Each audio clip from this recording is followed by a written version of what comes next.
Morning all. Good morning, ma'am.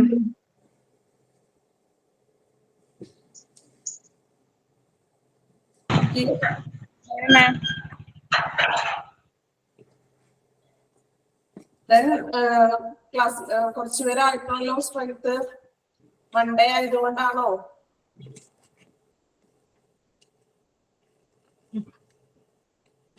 Okay, നമുക്കത് 5 minutes ഒന്ന് wait ചെയ്യാം.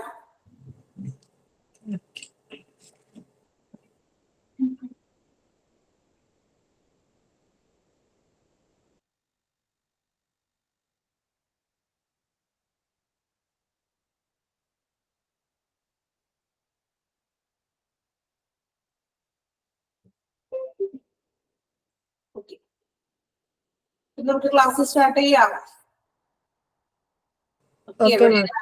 ഓക്കെ, അപ്പോ പുതിയൊരു വീക്ക് സ്റ്റാർട്ട് ചെയ്യുന്നതാണ്. അപ്പൊ ഒരു നല്ലൊരു വീക്ക് എല്ലാവർക്കും ആശംസിക്കുകയാണ്. അപ്പോ ഈ ഒരാഴ്ച എല്ലാവർക്കും നല്ല രീതിയിലുള്ള നല്ലൊരാഴ്ച ആയി തീരട്ടെ കേട്ടോ. അപ്പൊ നന്നായിട്ടൊക്കെ പ്രാർത്ഥിച്ചിട്ട് പുതിയൊരു വീക്ക് നമുക്ക് സ്റ്റാർട്ട് ചെയ്യാം. ഓക്കെ, അപ്പൊ നല്ലൊരു ഫ്രഷ് മൈൻഡോട് കൂടി നമുക്ക് ക്ലാസ് സ്റ്റാർട്ട് ചെയ്യാം. ഈ ഒരാഴ്ച ഇതുപോലെ നല്ലൊരു ആഴ്ചയായിട്ട് മാറട്ടെ. ഓക്കെ, ദെൻ നമ്മള് കഴിഞ്ഞ ക്ലാസ്സില് മാനേജീരിയൽ കൺസിഡറേഷൻ കുറച്ച് പോയിന്റ്സ് വരെയാണ് നിർത്തിയത്. അവിടെ വരെയല്ലേ പറഞ്ഞത്? ഓർമ്മയുണ്ടോ? അതെ അതെ. ഓക്കെ, അപ്പൊ നമ്മൾ അതിനകത്ത് കുറച്ച് ഇമ്പോർട്ടൻസ് ആയിട്ടുള്ള പോയിന്റ്സ് പഠിച്ചായിരുന്നു മാനേജീരിയൽ കൺസിഡറേഷന്.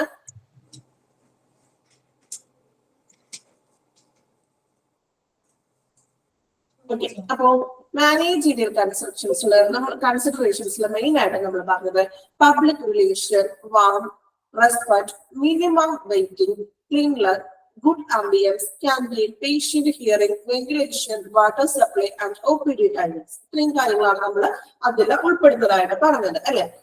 ഇനി നമ്മൾ നെക്സ്റ്റ് നോക്കുന്നത് OPD പ്രോസസ് ആണ്. നമ്മൾ ഫസ്റ്റ് ഒരു ഫ്ലോ ചാർട്ട് പഠിച്ചില്ലേ? ഓർമ്മയുണ്ടോ ഫ്ലോ ചാർട്ട്? ഓർമ്മയുണ്ടോ? OPD വന്ന പ്രോസസ്സുകള് എൻക്വയറി ചെയ്തു, രജിസ്ട്രേഷൻ ചെയ്തു, ടോക്കൺ എടുത്തു, വെയിറ്റിംഗ് റൂമിൽ ഇരുന്നു, കൺസൾട്ടേഷൻ കണ്ടു, ഫാർമസി പോയി, എക്സിറ്റ് ആയി.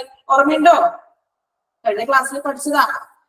ഓക്കെ, അപ്പോ ഇവിടെ വീണ്ടും ഒരു OPD പ്രോസസ് ആണ് പറഞ്ഞിരിക്കുന്നത്. നമ്മൾ കഴിഞ്ഞ ഒരു എന്താ പറയാ പഠിച്ച ഒരു സെയിം മീൻസ് ആ ഒരു ഫ്ലോ ചാർട്ട് ബേസ് ഒക്കെ തന്നെയാണ് വരുന്നത്. ഇവിടെ കുറച്ച് വ്യത്യാസം വരുന്നുണ്ടെന്ന് മാത്രം. നമുക്കൊന്ന് നോക്കാം. OPD പ്രോസസ് ആണ് കേട്ടോ. അപ്പൊ ഫസ്റ്റ് വരുന്നത് അറൈവിംഗ് അറ്റ് OPD. OPDയിലോട്ട് നമ്മൾ അറൈവ് ചെയ്തു. നമ്മൾ എന്ത് ചെയ്തു? റിസപ്ഷനിലേക്ക് വന്നു, രജിസ്ട്രേഷൻ എടുത്തു, ഇഷ്യൂ ടോക്കൺ നമ്പർ എടുത്തു. അത് കഴിഞ്ഞിട്ട് എന്ത് ചെയ്തു? വെയിറ്റിംഗ് റൂമിൽ നമ്മൾ വെയിറ്റ് ചെയ്തിരുന്നു. ദെൻ കൺസൾട്ടേഷൻ വിത്ത് ഡോക്ടറിന് നമ്മൾ എന്ത് ചെയ്തു? കൺസൾട്ടേഷന് ഡോക്ടറെ കാണാൻ ചെന്നു. അപ്പോ ഒരു ആരോമാർക്ക് അങ്ങോട്ട് പോയിട്ടുണ്ട് നോക്കാം. ഇൻവെസ്റ്റിഗേഷൻ ക്ലിയർ ആണോ പറയുന്നത്? ക്ലിയർ ആണോ? ഓക്കെ, എന്തെങ്കിലും വോയിസിൽ വല്ലതും ക്ലിയർ ആണോ? ഇപ്പൊ എന്തെങ്കിലും വല്ല ഡിസ്റ്റർബൻസുകളൊക്കെ വന്നായിരുന്നോ വോയിസില്? വന്നായിരുന്നോ? പ്രശ്നമൊന്നുമില്ല, കുഴപ്പമുണ്ടോ?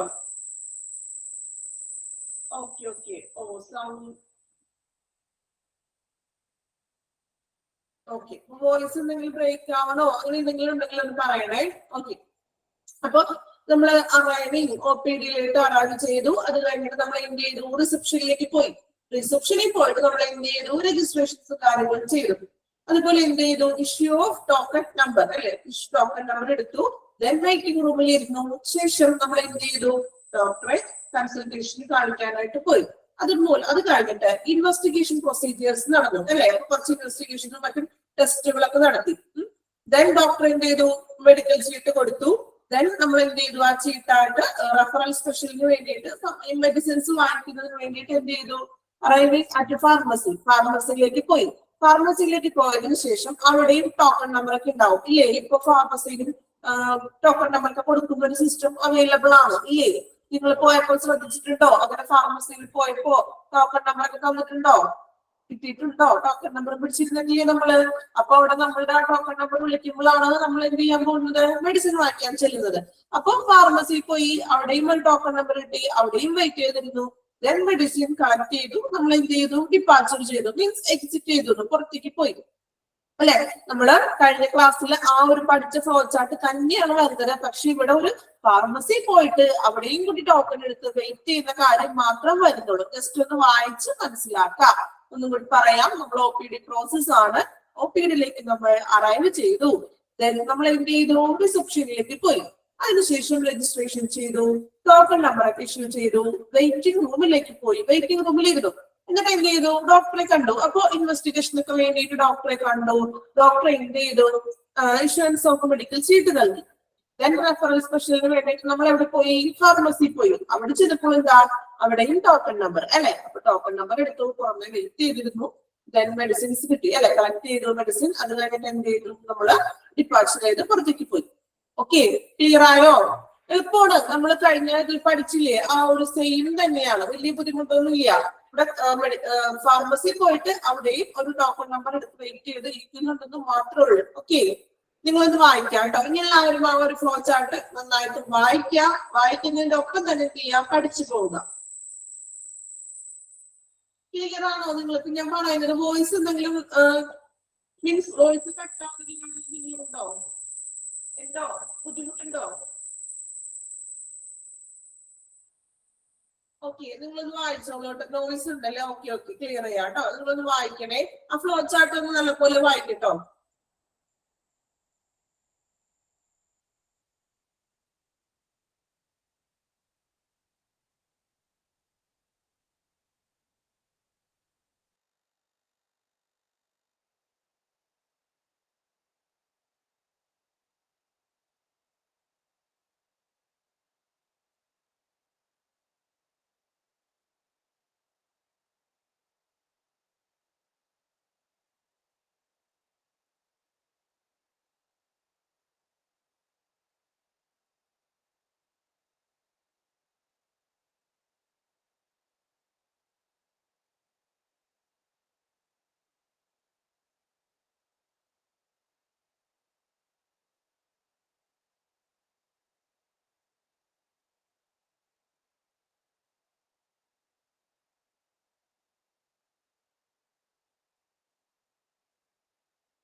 വായിച്ചായിരുന്നു എല്ലാവരും?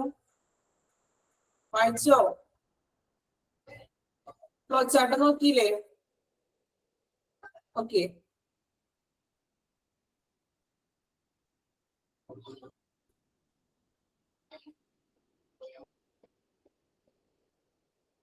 നെക്സ്റ്റ് സെക്ഷൻ എടുക്കാം. Management structure. എന്തൊക്കെയാണ് മാനേജ്മെന്റ് സ്ട്രക്ചറിൽ വരുന്നത് നോക്കാം കേട്ടോ.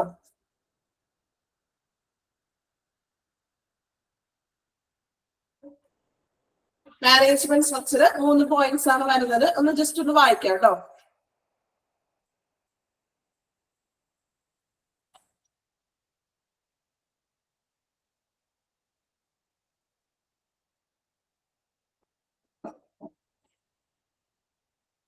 മാനേജ്മെന്റ് സ്ട്രക്ചറിൽ മെയിൻ ആയിട്ട് 3 പോയിന്റ്സ് ആണ് വരുന്നത്. നമുക്ക് നോക്കാം എന്തൊക്കെയാണെന്ന്. First one, flow of patient should be smooth, easy and quick. Flow of patient should be smooth, easy and quick. In the flow of patient എന്ന് പറഞ്ഞാൽ നമുക്കറിയാം പേഷ്യൻസിന്റെ ആ ഒരു ഫ്ലോ അല്ലെങ്കിൽ ഒരു ഒഴുക്ക്, ആ ഒരു തിരക്കിനെ നമുക്ക് എന്ത് ചെയ്യാൻ പറ്റും? സ്മൂത്ത് ആയിട്ടും ഈസി ആയിട്ടും വളരെ പെട്ടെന്ന് അല്ലെങ്കിൽ ക്വിക്ലി ആയിട്ട് പെട്ടെന്ന് തന്നെ ആ ഒരു തിരക്കും കാര്യങ്ങളൊക്കെ ഒഴിവാക്കി അത് സ്മൂത്ത് ആയിട്ട് ആ ഒരു എന്താ പറയാ OP ഡിപ്പാർട്ട്മെന്റിൽ സ്മൂത്ത് ആയിട്ട് കൊണ്ടുപോകാൻ സാധിക്കുന്നതാണ് പറയുന്നത്. Second one, provision of sufficient number of staff. ഓരോ ഡിപ്പാർട്ട്മെന്റിലും അതിനാവശ്യമായിട്ടുള്ള സഫീഷ്യന്റ് നമ്പർ ഓഫ് സ്റ്റാഫ്. നമുക്കറിയാം, നമ്മളൊരു OP ചെല്ലുമ്പോൾ ചില സമയത്ത് നമ്മൾ എൻക്വയറി ചെല്ലുമ്പോഴേ സീറ്റ് എടുക്കാനൊക്കെ ചെല്ലുമ്പോൾ ഒരു സിസ്റ്റം ഒരു സ്റ്റാഫ് ഉണ്ടാവും. നമ്മൾ എത്ര നേരത്തോളം ക്യൂവിൽ നിൽക്കേണ്ടതായിട്ട് വന്നിട്ടുണ്ട് അല്ലെ? നമ്മളൊന്ന് ആലോചിച്ച് നോക്കി. നിങ്ങൾ ഹോസ്പിറ്റലിലൊക്കെ പോകുമ്പോൾ ഇതുപോലെ റിസപ്ഷനിൽ ഒരു സ്റ്റാഫ് മാത്രമുള്ളെങ്കിൽ ഒത്തിരി പേഷ്യൻസ് ഉണ്ടാവും അല്ലേ? അപ്പൊ നമ്മള് കുറെ നേരം അങ്ങനെ നിൽക്കേണ്ടതായിട്ടൊക്കെ വന്നിട്ടുണ്ട് ഇല്ലേ? വന്നിട്ടുണ്ടോ അങ്ങനെ അനുഭവം? ആർക്കും വന്നിട്ടില്ല? എപ്പോഴെങ്കിലും വന്നിട്ടുണ്ടോ? വന്നിട്ടുണ്ട് അല്ലെ. ഇപ്പൊ ഫാർമസിയിലായാലും സ്റ്റാഫുകൾ അധികം ഇല്ലെങ്കിൽ നമുക്ക് ഒത്തിരി നേരം നമുക്കത് ടൈം വേസ്റ്റ് നമ്മൾ അവിടെ നിൽക്കുന്നതായിട്ട് വരും അല്ലെ. So provision of sufficient number of staff അല്ലെ. സഫീഷ്യന്റ് ആവശ്യത്തിലധികം എത്ര സ്റ്റാഫുകൾ വേണം അത്രയധികം സ്റ്റാഫുകൾ നമ്മൾ എന്ത് ചെയ്യാം, അറേഞ്ച് ചെയ്ത് വെക്കുക. അതുപോലെ പാർക്കിംഗ് അല്ലെ, പാർക്കിംഗ് സൗകര്യം ഏർപ്പെടുത്തി കൊടുക്കണം അല്ലെ. പാർക്കിങ്ങും മറ്റു സൗകര്യങ്ങളൊക്കെ എന്ത് ചെയ്യുക, ഒരു പുറമേയുള്ള പാർക്കിംഗ് ഒക്കെ ഒന്ന് സെറ്റ് ചെയ്ത് കൊടുക്കുക. 3 കാര്യങ്ങളാണ് വരുന്നത്. ജസ്റ്റ് പോയിന്റ് ആണ്, ഒന്ന് വായിച്ച് മനസ്സിലാക്കിയാൽ മതി. വലിയ ഇമ്പോർട്ടൻസ് ഒന്നും ഇല്ല, വായിച്ച് ഒന്ന് ജസ്റ്റ് ഒന്ന് മനസ്സിലാക്കാം. ഓക്കെ. നെക്സ്റ്റ് വരുന്നത് organisational components of OPD. Important ആണ്, എന്തൊക്കെയാണെന്നൊന്ന് പഠിച്ചു വെക്കണം കേട്ടോ. മാനേജ്മെന്റ് ജസ്റ്റ് ഒന്ന് വായിക്കുക. വലിയ ഇമ്പോർട്ടൻസ് ക്വസ്റ്റ്യൻസ് അവിടെ പ്രതീക്ഷിക്കാൻ അധികം വലിയ ക്വസ്റ്റ്യൻസ് വരാറില്ല. ഇനി next organisational components of OPD അല്ലെ. ഒരു OPDയുടെ സംഘടനാപരമായിട്ടുള്ള ഘടകങ്ങൾ എന്തൊക്കെയാണെന്നാണ്, ഒരു മെയിൻ ആയിട്ട് OPDയിലെ ഘടകങ്ങളാണ് ഇനി നമ്മൾ എന്ത് ചെയ്യാൻ പോകുന്നത്, നോക്കാൻ പോകുന്നത്. ഇമ്പോർട്ടന്റ് ആണ്. മെയിൻ ആയിട്ട് 4 ടൈപ്പ് സ്റ്റാഫുകളാണ് ഒരു OPDയിൽ കോമ്പോണൻസ് മീൻസ് ഘടകങ്ങളായിട്ട് വരുന്നത്. നോക്കാം. First one medical staff, second one nursing staff, third subservience staff, clerical staff. Main ആയിട്ട് 4 കോമ്പോണൻസ് ആണ് ഒരു OPDയില് ഓർഗനൈസേഷനിൽ വരുന്നത്. എന്തൊക്കെയാണ്? Medical staff, nursing staff, subservience staff, clerical staff. 4 എണ്ണം പഠിച്ചു തന്നെ പോവാട്ടോ. Medical, nursing staff, subservience staff, clerical staff. Okay. ഇനി നമുക്ക് ഓരോന്നും എന്തൊക്കെയാണെന്ന് പഠിക്കാം. മെഡിക്കൽ സ്റ്റാഫ് എന്ന് പറയുമ്പോൾ നമുക്കറിയാം ഒരു നേഴ്സ്, GNM അല്ലെങ്കിൽ എന്താ പറയാ, ഒരു മെയിൻ നേഴ്സ് ഒക്കെയാണ് മെഡിക്കൽ സ്റ്റാഫ് എന്ന് നമുക്ക് പറയാൻ സാധിക്കുന്നത് അല്ലെ. അപ്പൊ മെഡിക്കൽ സ്റ്റാഫ് എന്താണ്? Central to organization. സെൻട്രൽ എന്ന് പറഞ്ഞാൽ എന്താണ്? ഒരു കേന്ദ്രം. മെഡിക്കൽ സ്റ്റാഫ് ആണല്ലോ ഒരു സെൻട്രൽ പോയിന്റ് എന്ന് നമുക്ക് പറയാൻ സാധിക്കുന്നത്. അപ്പോ മെഡിക്കൽ സ്റ്റാഫ് എന്ന് പറഞ്ഞിട്ടുണ്ടെങ്കിൽ കേന്ദ്രത്തിൽ നിന്ന് അവരാണ് അതിന്റെ കേന്ദ്രം. പ്രധാനമായിട്ടും ഒരു കേന്ദ്രം മെഡിക്കൽ സ്റ്റാഫ് ആണല്ലോ ഒരു OPDയിൽ വരുന്നത്. അപ്പോ സെൻട്രൽ ടു ഓർഗനൈസേഷൻ മീൻസ് സംഘാടനം. അപ്പോ ഒരു കേന്ദ്രത്തിൽ നിന്നും മറ്റു കാര്യങ്ങളെല്ലാം സംഘാടനം ചെയ്യുന്നത് ആരാണ്? മെഡിക്കൽ സ്റ്റാഫ് ആണ്. നിങ്ങൾ ആ 4 പേര് കറക്റ്റ് ആയിട്ട് പഠിക്കുക. നിങ്ങൾ എന്താണെന്ന് ജസ്റ്റ് അറിഞ്ഞിരുന്നാൽ മാത്രം മതി. 4 കോമ്പോണൻസ് ആരൊക്കെയാണെന്ന് മെയിൻ ആയിട്ട് പഠിച്ചു വെക്കുക. മെഡിക്കൽ സ്റ്റാഫും, നഴ്സിംഗും, സബ്സർവിയൻസ് സ്റ്റാഫും, ക്ലറിക്കൽ സ്റ്റാഫും. ഓക്കെ. ഇനി ഓരോന്നും എന്താണെന്ന് ജസ്റ്റ് ഒന്ന് മനസ്സിലാക്കി വെക്കാം. പഠിക്കാൻ പറ്റിയില്ലെങ്കിൽ മനസ്സിലാക്കുക. 4 കോമ്പോണൻസ് എന്തായാലും കമ്പൽസറി ആയിട്ട് പഠിക്കാം. ഓക്കെ. അപ്പൊ മെഡിക്കൽ സ്റ്റാഫിൽ വരുന്നത് നമ്മൾ പറഞ്ഞു സെൻട്രൽ ടു ഓർഗനൈസേഷൻ, അവരാണ് അതിന്റെ കേന്ദ്രം എന്ന് പറയുന്നത്. ഇനി നെക്സ്റ്റ് വൺ നോക്കാം. Nursing staff. നഴ്സിംഗ് സ്റ്റാഫിൽ ആരൊക്കെ ഉൾപ്പെടുന്നു? നഴ്സസും വരും. ANM. എന്താണ് ANM? അതിന്റെ ഫുൾ ഫോം അറിയാമോ? ANM എന്നൊക്കെ നമ്മൾ പറഞ്ഞു കേട്ടിട്ടുണ്ടാവുമല്ലോ. എന്താ ANM? കമന്റ് ഇട്ടിട്ടുണ്ട്. Auxiliary nurse and midwife കേട്ടോ. ഓക്സിലറി നേഴ്സ് മിഡ് വൈഫ് എന്നാണ് ANMന്റെ ഫുൾ ഫോം. ഇപ്പൊ തന്നെ നിങ്ങളൊന്ന് എഴുതി വെച്ചോളൂ കേട്ടോ. എല്ലാവരും ആ കോപ്പിയുടെ ഒപ്പമോ അല്ലെങ്കിൽ എന്താ നോട്ട്ബുക്കിൽ ഒന്ന് എഴുതി വെച്ചോളൂ. ANM. ഓക്കെ, എഴുതി വെച്ചോളൂ. എന്നിട്ട് നമുക്ക് നെക്സ്റ്റിലോട്ട് പോകാം. ANM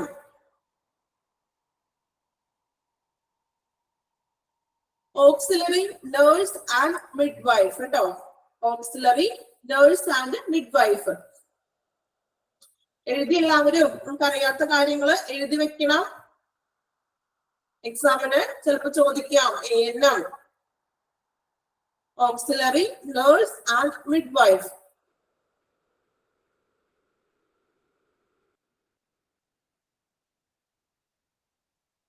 അതായത് മെഡിക്കൽ മേഖലയിലെ ഒരു ബിരുദ കോഴ്സ് ആണത് അല്ലെ. ആ കോഴ്സിൽ അടിസ്ഥാന ബേസിക് ആയിട്ടുള്ള ട്രീറ്റ്മെന്റ്സിനെ കുറിച്ചും കെയറിങ്ങിനെ കുറിച്ചൊക്കെയാണ് ANMൽ പഠിക്കുന്നത്. ഓക്കെ.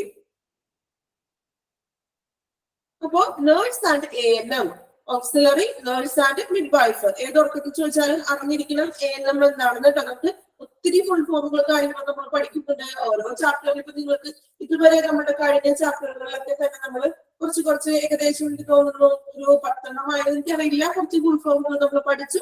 അത് പ്രാധാന്യം കൊടുത്ത് തന്നെ പഠിക്കണം. എക്സാമ്പിൾ ചോദിക്കാറുണ്ട്. അപ്പൊ ANMs. ഓക്കെ, ANM കംപ്ലീറ്റ് ആയോ? എഴുതി എല്ലാവരും? ഓക്കെ.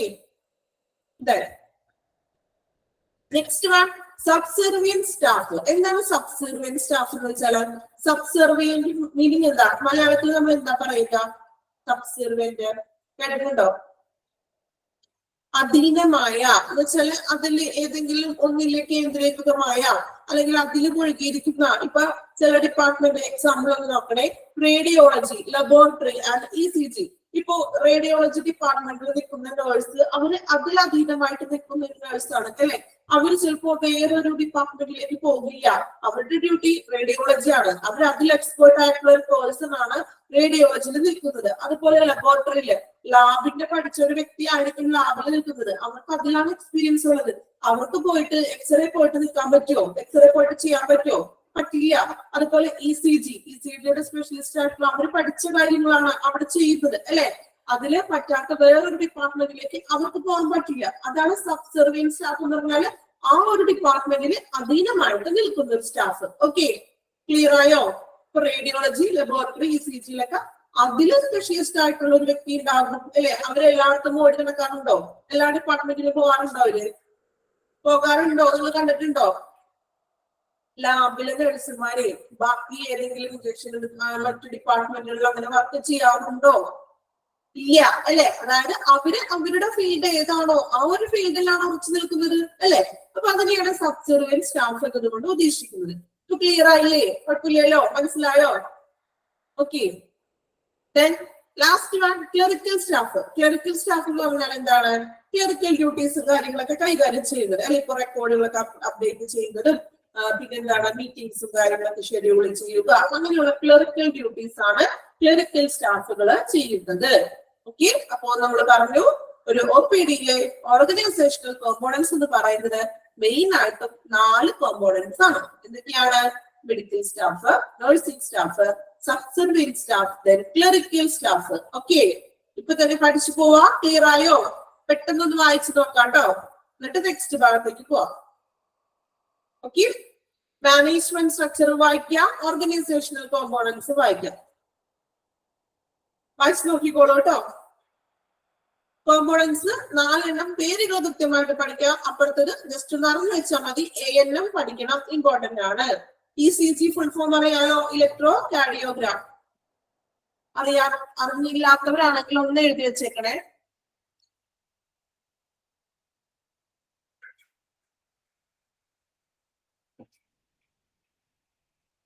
വായിച്ചോളൂ കേട്ടോ. എന്നിട്ട് നമുക്ക് നെക്സ്റ്റ് കണ്ടിന്യൂ ചെയ്യാം. Okay,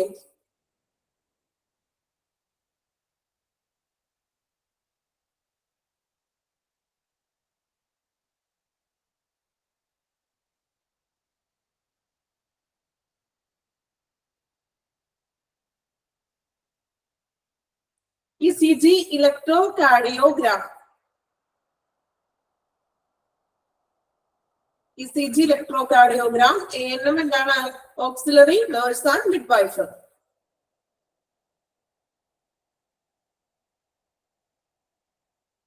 auxiliary nurse and midwife. ECG എളുപ്പമല്ലേ? നമ്മൾ കഴിഞ്ഞ ഏതോ ചാപ്റ്ററിലൊക്കെ നമ്മൾ എഴുതിയിട്ടുണ്ടെന്നാണ് തോന്നുന്നത്. ECG കേട്ടോ.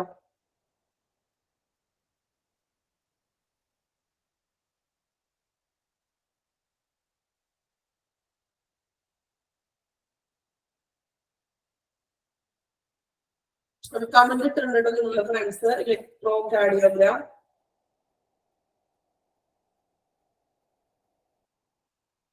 ക്ലിനിക്കൽ സ്റ്റാഫ് എന്ന് പറഞ്ഞാൽ ക്ലിനിക്കൽ ഡ്യൂട്ടീസ് കൈകാര്യം ചെയ്യുന്നത്. അതായത് എന്താ പറയാ, നമുക്കിപ്പോ നമ്മളുടെ റെക്കോർഡുകളൊക്കെ അപ്ഡേറ്റ് ചെയ്യുക, മീറ്റിങ്ങുകളൊക്കെ ഷെഡ്യൂൾ ചെയ്യുക, അതുപോലെ ഡോക്യുമെന്റ്സ് കാര്യങ്ങളൊക്കെ മാനേജ് ചെയ്യുന്നതൊക്കെ ക്ലിനിക്കൽ സ്റ്റാഫുകളായിരിക്കും. നമ്മളുടെ ഓരോ പേഷ്യൻസിന് ചെയ്തിട്ടും ഡോക്യുമെന്റ്സ് കാര്യങ്ങളൊക്കെ ഇല്ലേ, അതിനൊക്കെ മെയിൻറ്റെയിൻ ചെയ്യുന്നത്.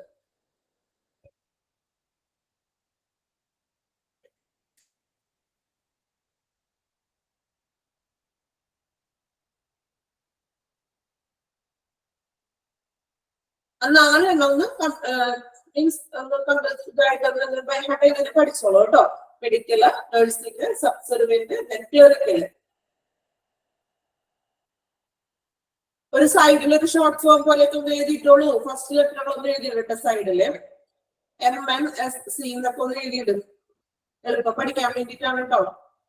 ബൈ ഹാർട്ടായി പഠിക്കാൻ പറ്റുന്നവരാണെങ്കിൽ പഠിച്ചോളൂ. അല്ലാത്ത സൈഡിൽ ഒന്ന് നോട്ട് ചെയ്തിട്ടുള്ളൂ. MNSC medical nursing subsidiary clerical.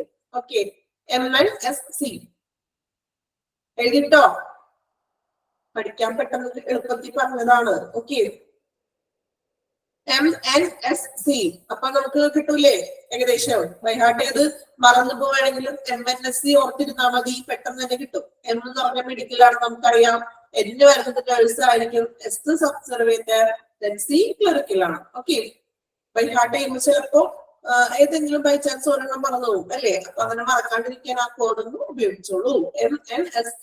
Okay, complete ആയോ? വായിച്ചോ എല്ലാവരും? മനസ്സിലായോ?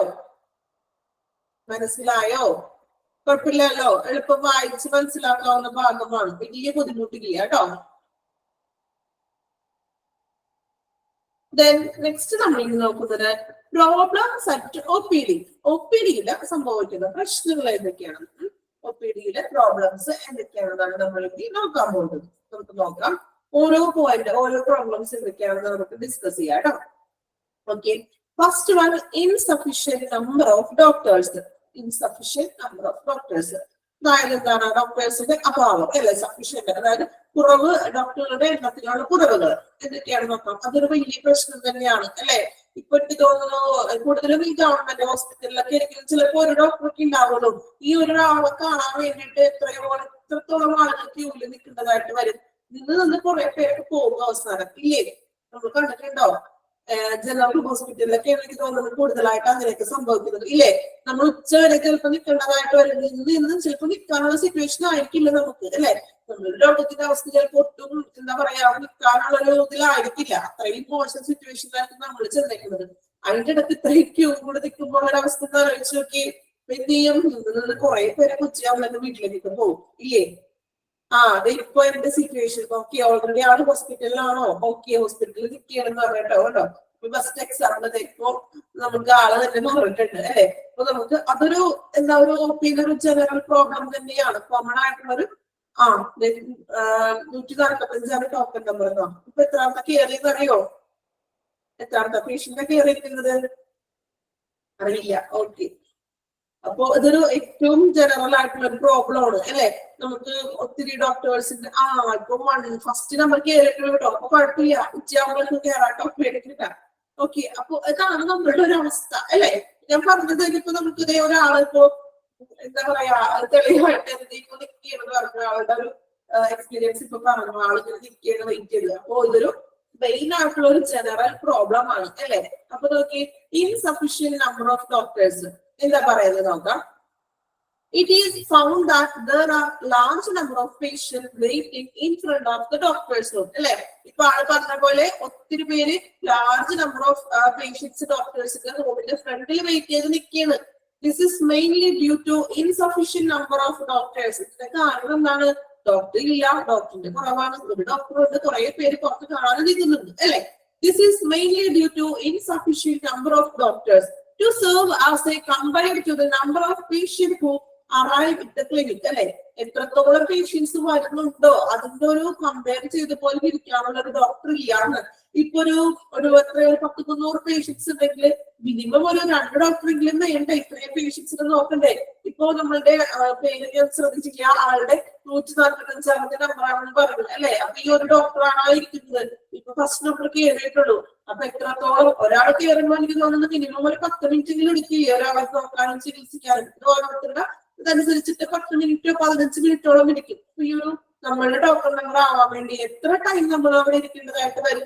ചിലപ്പോൾ നമുക്ക് ഇരിക്കാൻ പറ്റിയ സിറ്റുവേഷൻ ആയിരിക്കില്ല. പനിയും ഇതൊക്കെ ആണെങ്കിൽ പറയണ്ട അല്ലെ? നമുക്ക് ഇങ്ങനെയെങ്കിലും ഒന്ന് കിടക്കണം എന്നുള്ളൊരു മൈൻഡ് ആയിരിക്കില്ല എപ്പോഴും. അപ്പോ അത്ര നേരം ചോദിക്കാനോ ചിലപ്പോൾ ഇരിക്കാൻ പോലും സ്ഥലം ഉണ്ടാവില്ല. അത്രയും തിരക്ക് കാര്യങ്ങളൊക്കെ ഉണ്ടെങ്കിൽ ഇരിക്കാൻ ചെയ്യണമെന്ന് കിട്ടിയെന്ന് വരില്ല അല്ലെ? അപ്പൊ അത് വളരെ ബുദ്ധിമുട്ടുള്ള ഒരു കാര്യം തന്നെയാണ്. അപ്പൊ ഏറ്റവും ഫസ്റ്റ് പറയുന്ന ഒരു പ്രോബ്ലം എന്ന് പറഞ്ഞാല് insufficient number of doctors. Clear ആയോ? നല്ല രീതിയിൽ ക്ലിയർ ആയിട്ടുണ്ട് ഇല്ലേ? ക്ലിയർ ആയോ? ആർക്കും സംശയമില്ലല്ലോ ഡോക്ടേഴ്സിന്റെ കാര്യത്തില്? ഓക്കെ, എക്സാമ്പിൾ നമുക്ക് ഇപ്പൊ ആള് അവിടെ നിന്നുകൊണ്ട് അതിനെ നമുക്കുള്ള നമ്മളോട് പറഞ്ഞിട്ടുണ്ട്. ഓക്കെ, അപ്പൊ ഏറ്റവും ഇമ്പോർട്ടന്റ് ആയിട്ടുള്ള ഒരു പ്രോബ്ലം ആണ് insufficient number of doctors. Next point നോക്കാം, രണ്ടാമത്തെ പോയിന്റ് നോക്കാം. ഇൻഅപ്രോപ്രിയേറ്റ് അപ്പോയിന്റ്മെന്റ് സിസ്റ്റം അല്ലെ, ഒരു അപ്രോപ്രിയേറ്റ് അല്ലാത്ത ഒരു നല്ല രീതിയിലല്ലാത്ത ഒരു അപ്പോയിന്റ്മെന്റ് സിസ്റ്റം നോക്കാം. Appointment patient has no priority over non-appointment patient. This creates conditions in the clinic during the beginning of the day.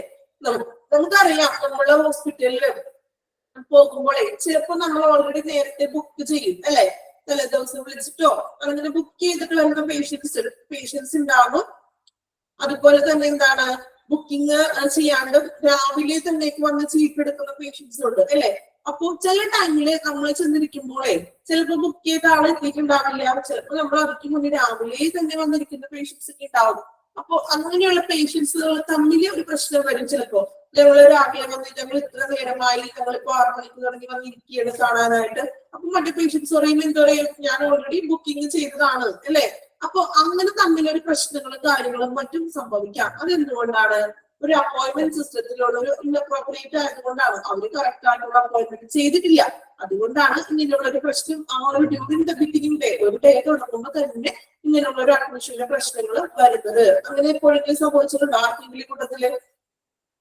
നമ്മൾ കാണാതിരിക്കുമ്പോഴേ ഓൾറെഡി നമ്മൾ നേരത്തെ ആദ്യം വന്നിരിക്കണേയിരിക്കും, പക്ഷെ പിന്നെ പെട്ടെന്ന് വന്ന ആൾക്കാർ കയറി കാണും. അപ്പൊ ചോദിക്കുന്ന എന്താ പറയും, ഞങ്ങൾ ഓൾറെഡി ബുക്ക് ചെയ്തിട്ടുണ്ടെന്ന് പറയും. ഇല്ലേ?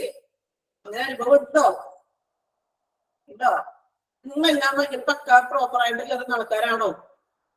ഓക്കെ, അതേ കുറച്ച് പേർക്ക് അനുഭവം ഉണ്ട് കേട്ടോ. അപ്പൊ അതൊരു പ്രശ്നം തന്നെയാണ് അല്ലെ, ഇൻഅപ്രോപ്രിയേറ്റ് അപ്പോയിന്റ്മെന്റ് സിസ്റ്റം ശരിയായിട്ടുള്ള രീതിയിൽ നടക്കാത്തത് ഒരു പ്രശ്നം തന്നെയാണ്. ഓക്കെ, രണ്ടാമത്തെ പോയിന്റ് ക്ലിയർ ആയാലും നമ്മളുടെ ഒരു അനുഭവമാണ് ഈ പറയുന്നത് അല്ലെ. നമ്മളിവിടെ കൂടുതലൊന്നും പഠിക്കാറില്ല, നമ്മൾ ഹോസ്പിറ്റലിൽ പോയിട്ട് നമുക്ക് അനുഭവിക്കുന്ന കാര്യങ്ങളൊക്കെ തന്നെയാണ് ഇവിടെ പറയുന്നത് കേട്ടോ. നെക്സ്റ്റ് വൺ നോക്കാം, long waiting time at medicine room. നമ്മൾ പറഞ്ഞേ ലോങ് വെയിറ്റിംഗ് ടൈം, കുറെ നേരം ഒരു മെഡിസിൻ വാങ്ങിക്കാൻ വേണ്ടി നമ്മളെ ഫാർമസിയുടെ ഫ്രണ്ടിൽ പോയിരിക്കുന്നത്, അവിടെയും ടോക്കൺ എടുത്തിരിക്കുന്ന കാര്യം പറഞ്ഞോ. അപ്പോ നോക്കാം, ആഫ്റ്റർ പേഷ്യൻസ് റിസീവ് ദി 100% കിട്ടുന്നത് കേട്ടോ മിസ്ബ. ഓക്കെ, മിസ്ബക്ക് നല്ലൊരു അനുഭവം ഉണ്ടായിട്ടുണ്ടെന്ന് തന്നെയാണ് അതിന്റെ അർത്ഥം അല്ലെ. അനുഭവം ഉണ്ടായിട്ടുണ്ടോ? ഫാർമസി പോയിട്ട് ഫ്രണ്ടിൽ പോയി കുറെ നേരം വെയിറ്റ് ചെയ്തിട്ടുണ്ടോ? ഉണ്ട് അല്ലെ. പുറത്തു പോയി മരുന്ന് വാങ്ങിച്ച് വീട്ടിൽ പോകാമെന്ന് വിചാരിച്ചാണ് അല്ലെ. ഇരിക്കുന്ന നേരം കൊണ്ടേ പുറത്തു പോയി മെഡിക്കൽ ഷോപ്പിൽ പോയിട്ട് മെഡിസിൻ വാങ്ങിച്ച് വീട്ടിൽ പോകാമായിരുന്നു തോന്നിയിട്ടുണ്ടാവും അല്ലെ. ഓക്കെ, നോക്കാം, ലോങ് വെയിറ്റിംഗ് ടൈം ആണ് നോക്കുന്നത്. After patient receive prescription from the clinic counter, നമ്മൾ മെഡിസിന്റെ പ്രിസ്ക്രിപ്ഷൻ കിട്ടി, patient are directed to medicine room to remit the fee and receive the medicines. Remit ചെയ്യാന്ന് പറഞ്ഞാൽ ഫീസ് അടക്കുക എന്നൊക്കെ പറയില്ലേ നമ്മള്. ഇപ്പൊ എനിക്ക് തോന്നുന്നു ഓൾറെഡി നമ്മള് ഫീസ് ഒക്കെ അടച്ചിട്ടാണ് ആ ടോക്കൺ നമ്പർ തരും അല്ലെ. ഫാർമസിയിലൊക്കെ അങ്ങനെയല്ലേ, ഇപ്പോൾ ടോക്കൺ നമ്പർ തരില്ലേ. അപ്പൊ ആ ടോക്കൺ വിളിക്കുന്നത് അനുസരിച്ചിട്ടാണ് നമ്മൾ ചെന്ന് മെഡിസിൻ വാങ്ങിക്കേണ്ടത്. അപ്പൊ ഫീസും കാര്യങ്ങളൊക്കെ അടച്ചിട്ട് അവിടെ വെയിറ്റിംഗ് റൂമിൽ നമ്മൾ എന്ത് ചെയ്യണം, കുറെ നേരം നിൽക്കേണ്ടതായിട്ട് വരുന്നില്ലേ. ടോക്കൺ നമ്മുടെ നമ്പർ വിളിക്കണ്ടേ. അവിടെയും ഇതുപോലെ 100 or 120 നമ്പർ കിട്ടിയാലും കാര്യന്റെ അവസ്ഥ. അവിടെയും വെയിറ്റ് ചെയ്ത് നമ്മൾ എന്ത് ചെയ്യാം, വെയിറ്റിംഗ് റൂമിൽ വെയിറ്റ് ചെയ്തിട്ട് ഫാർമസിയുടെ ഫ്രണ്ടിൽ ഇരിക്കുന്നതായിട്ട് വരുന്നു. അപ്പൊ അത് ഒരു പ്രശ്നമാണ്. അപ്പൊ ഫസ്റ്റ് നമ്മൾ പറഞ്ഞത് എന്താണ്, ഇൻസഫിഷ്യന്റ് നമ്പർ ഓഫ് ഡോക്ടർ. ശേഷം പറഞ്ഞത് ഇൻഅപ്രോപ്രിയേറ്റ് അപ്പോയിന്റ്മെന്റ് സിസ്റ്റത്തിൽ അപാകതകളൊക്കെ. Long waiting time at medicine room അല്ലെ. നമ്മളൊരു മെഡിക്കൽ ഫാർമസിയുടെ ഫ്രണ്ടിൽ ഒത്തിരി നേരം എന്ത് ചെയ്യുന്നത്, വെയിറ്റ് ചെയ്തിരിക്കുന്നത്. ഓക്കെ, 3 ക്ലിയർ ആയല്ലോ. ഓക്കെ ആണോ? നാലാമത്തെ പോയിന്റ് നോക്കാം, ഷോർട്ടേജ് ഓഫ് ഫെസിലിറ്റീസ്. ഈ ഷോർട്ടേജ് ഓഫ് ഫെസിലിറ്റീസ് എന്ന് പറഞ്ഞാൽ എന്താണ്, സൗകര്യങ്ങളുടെ അഭാവം അല്ലെ. പിന്നെ മറ്റു സൗകര്യങ്ങള്, പല സൗകര്യങ്ങളും ഇല്ലാത്തൊരവസ്ഥ. ഇപ്പൊ ഞാൻ പറഞ്ഞ പോലെ അത്രയും പേഷ്യൻസിന് ഇരിക്കാനുള്ള ചെയറുകളും മറ്റുണ്ടാവില്ല. ചിലപ്പോ വാട്ടർ കുടിക്കാനുള്ള വെള്ളമൊന്നും അവിടെ അറേഞ്ച് ചെയ്ത് വെച്ചിട്ടുണ്ടാവില്ല. അപ്പൊ അങ്ങനെയുള്ള കുറച്ച് ഫെസിലിറ്റീസുകളുടെ അഭാവങ്ങൾ അതാണ് നാലാമത്തെ പോയിന്റിൽ പറയുന്നത്.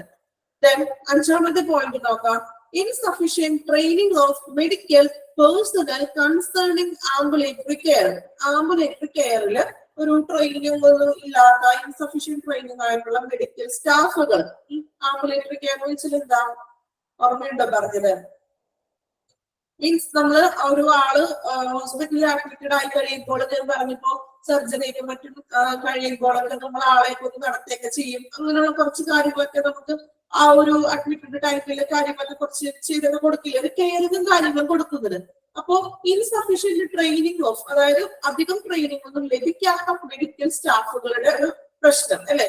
അപ്പോ ഈ first time care students means training സ്റ്റാഫുകളൊക്കെ ഉണ്ടാവില്ലേ, അവർക്ക് വലിയ പരിശീലനം ഒന്നും ഉണ്ടാവില്ലല്ലോ, എക്സ്പീരിയൻസ് ഒന്നും ഉണ്ടാവില്ല. അപ്പൊ അങ്ങനെയുള്ള സ്റ്റാഫുകളും ഒരു പ്രശ്നമാണെന്നാണ് പറയുന്നത്. Okay, then sixth point, fragmentation of care, poor communication and inadequate understanding of their demands. എന്താ ഇവിടെ പറഞ്ഞത്? അതായത് ആവശ്യങ്ങളെ കുറിച്ചുള്ള, അതായത് മോശമായിട്ടുള്ള ഒരു പ്യൂർ കമ്മ്യൂണിക്കേഷൻ, മോശമായിട്ടുള്ള രീതിയിലുള്ള ഒരു ആശയവിനിമയത്തിന്റെ ഒരു കെയറിന്റെ ഒരു അഭാവം. ഫ്രാഗ്മെന്റേഷൻ എന്ന് പറഞ്ഞാൽ വിഘടനം, മീൻസ് ഒരു കുറവ്, അഭാവം എന്നൊക്കെ പറയാം അല്ലെ. അപ്പോ ഒരു കമ്മ്യൂണിക്കേഷന്റെ ഒരു അഭാവം അല്ലെ, നല്ല രീതിയിലുള്ള ഒരു വിഘടിച്ചു പോയിട്ടുള്ള ഒരു കെയറിന്റെ കാര്യങ്ങൾ, കമ്മ്യൂണിക്കേഷന്റെ ഒരു അഭാവം.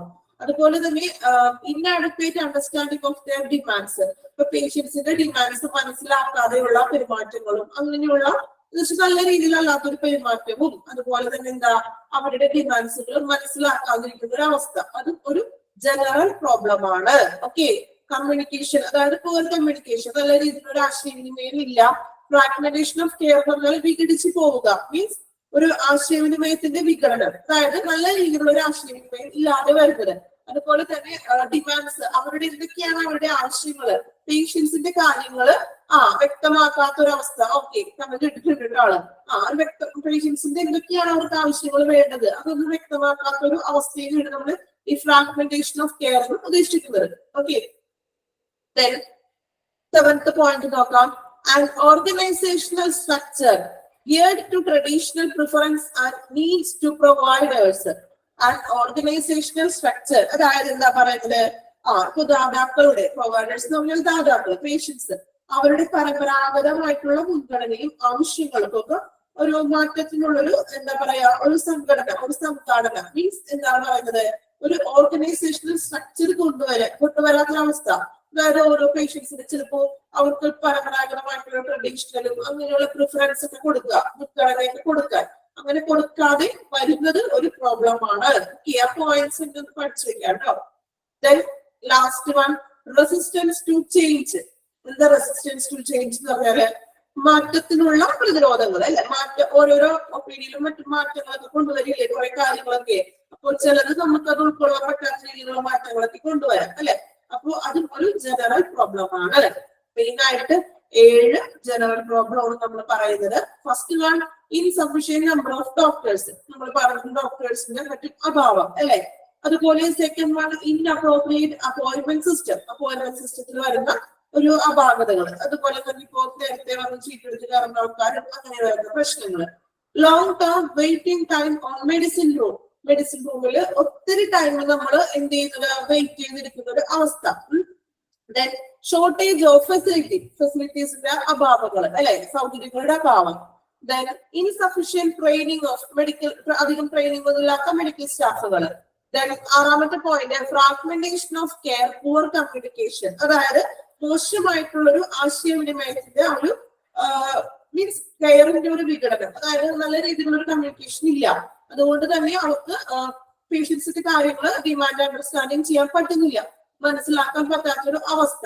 ഇനി സെവൻത്ത് പോയിന്റ് പറയുന്നത് ഈ ദാതാക്കളുടെ, പ്രൊവൈഡേഴ്സിന്റെ ഒരു പരമ്പരാഗത മുൻഗണനകൾക്കോ അല്ലെങ്കിൽ മുൻഗണനയും അവരുടെ ആവശ്യങ്ങൾക്കും ഒരു എന്താ പറയാ ഒരു സംഘാടന, മീൻസ് ആൻ ഓർഗനൈസേഷണൽ സ്ട്രക്ചർ കൊണ്ടുവരാത്തൊരവസ്ഥ. അതായത് അവർക്ക് കുറച്ച് ഇമ്പോർട്ടൻസ് ഒക്കെ കൊടുത്ത് കുറച്ച് പ്രിഫറൻസ് ഒക്കെ കൊടുക്കാതെ വരുന്ന അവസ്ഥ. അതായത് കുറച്ചും കൂടി അവർക്ക് സപ്പോർട്ടീവ് ആയിട്ട് ചെയ്യുക കാര്യങ്ങൾ. Okay, then last one, resistance to change. അതിന്റെ മലയാളത്തിൽ പറയുകയാണെങ്കിൽ മാറ്റത്തിനുള്ള പ്രതിരോധം, മീൻസ് ചേഞ്ചസുകളൊക്കെ കൊണ്ടുവരുന്നത്. ചില ചേഞ്ചസ് ഒക്കെ ഒപ്പിയിൽ കൊണ്ടുവരുന്നതും അതൊരു പ്രശ്നമായിട്ട് വരാം. എല്ലാ ചേഞ്ചസും ഉൾക്കൊള്ളാൻ പറ്റില്ലല്ലോ. ഓക്കെ, അപ്പൊ ഇത്രയും കാര്യങ്ങളാണ് ജനറൽ പ്രോബ്ലംസിൽ വരുന്നത്, കോമൺ ആയിട്ട് വരുന്ന പ്രോബ്ലംസ്, ജനറൽ പ്രോബ്ലംസ്. ഇനി നമ്മൾ സ്പെസിഫിക് പ്രോബ്ലംസ്, ഓരോ ഏരിയയിലും സ്പെസിഫിക് ചെയ്തുകൊണ്ടുള്ള സ്പെസിഫിക് പ്രോബ്ലംസ് പഠിക്കാറുണ്ട്.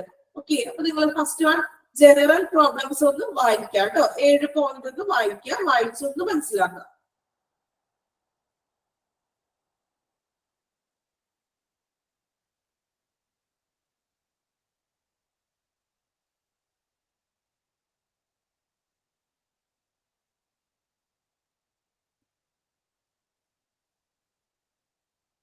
വായിക്കാട്ടെ എല്ലാവരും ജനറൽ പ്രോബ്ലംസ്.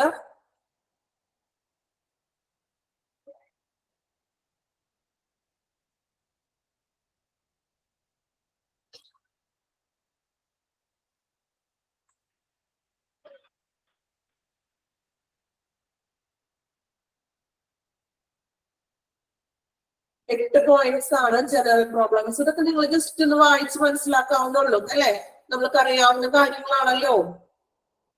7th പോയിന്റ്, അതായത് പേഷ്യൻസിന്റെ മീൻസ് പരമ്പരാഗത ട്രഡീഷണൽ ആയിട്ടുള്ള അവരുടെ ഒരു മുൻഗണനകൾക്കും ആവശ്യങ്ങൾക്കൊക്കെ ഒരു സംഘടന കൊടുക്കാൻ വേണ്ടിയാണ് പറയുന്നത്. മീൻസ് അവർക്ക് കുറച്ച് പ്രിഫറൻസ് കൊടുക്കാൻ പേഷ്യൻസിന്. ഓക്കെ, അത്രയും മനസ്സിലാക്കിയാൽ മതി കേട്ടോ.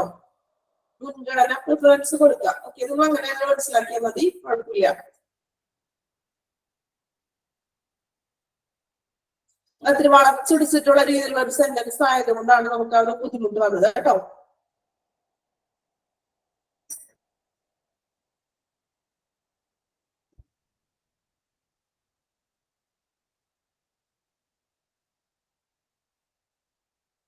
ജനറൽ പ്രോബ്ലംസ് കംപ്ലീറ്റ് വായിക്കാം, അതിനുശേഷം നമുക്ക് അടുത്തേക്ക് പോവാം.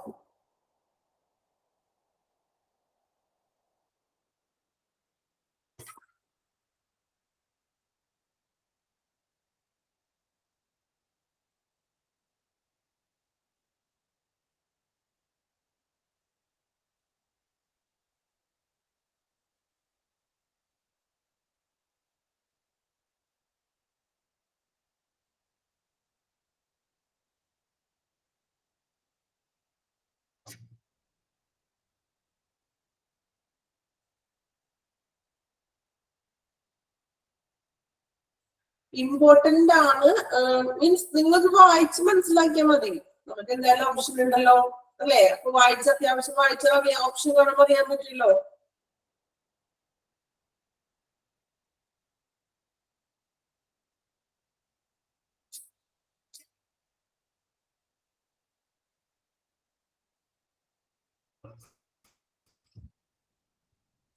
കംപ്ലീറ്റ് ആയോ? വായിച്ചോളൂ കേട്ടോ. കംപ്ലീറ്റ് വായിക്കാൻ നിങ്ങൾ എന്ത് ചെയ്യണം, സ്വയം അതിന്റെ മീനിങ് ഒന്ന് മനസ്സിലാക്കി വെക്കുക കേട്ടോ. വായിക്കുന്നതോടൊപ്പം മീനിങ്ങും മനസ്സിലാക്കി വെക്കുക.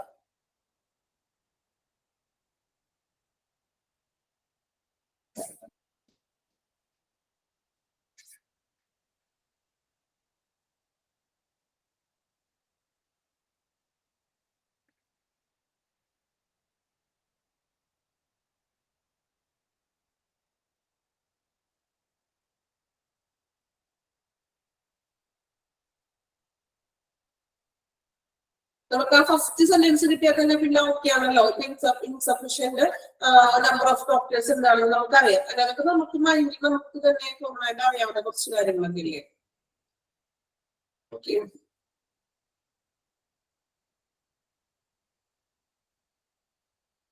കംപ്ലീറ്റ് ആയോ? വായിക്കുന്നുണ്ടോ നിങ്ങൾ വായിക്കാൻ പറയുമ്പോ? എല്ലാവരും വായനയിലാണ്. ഓക്കെ,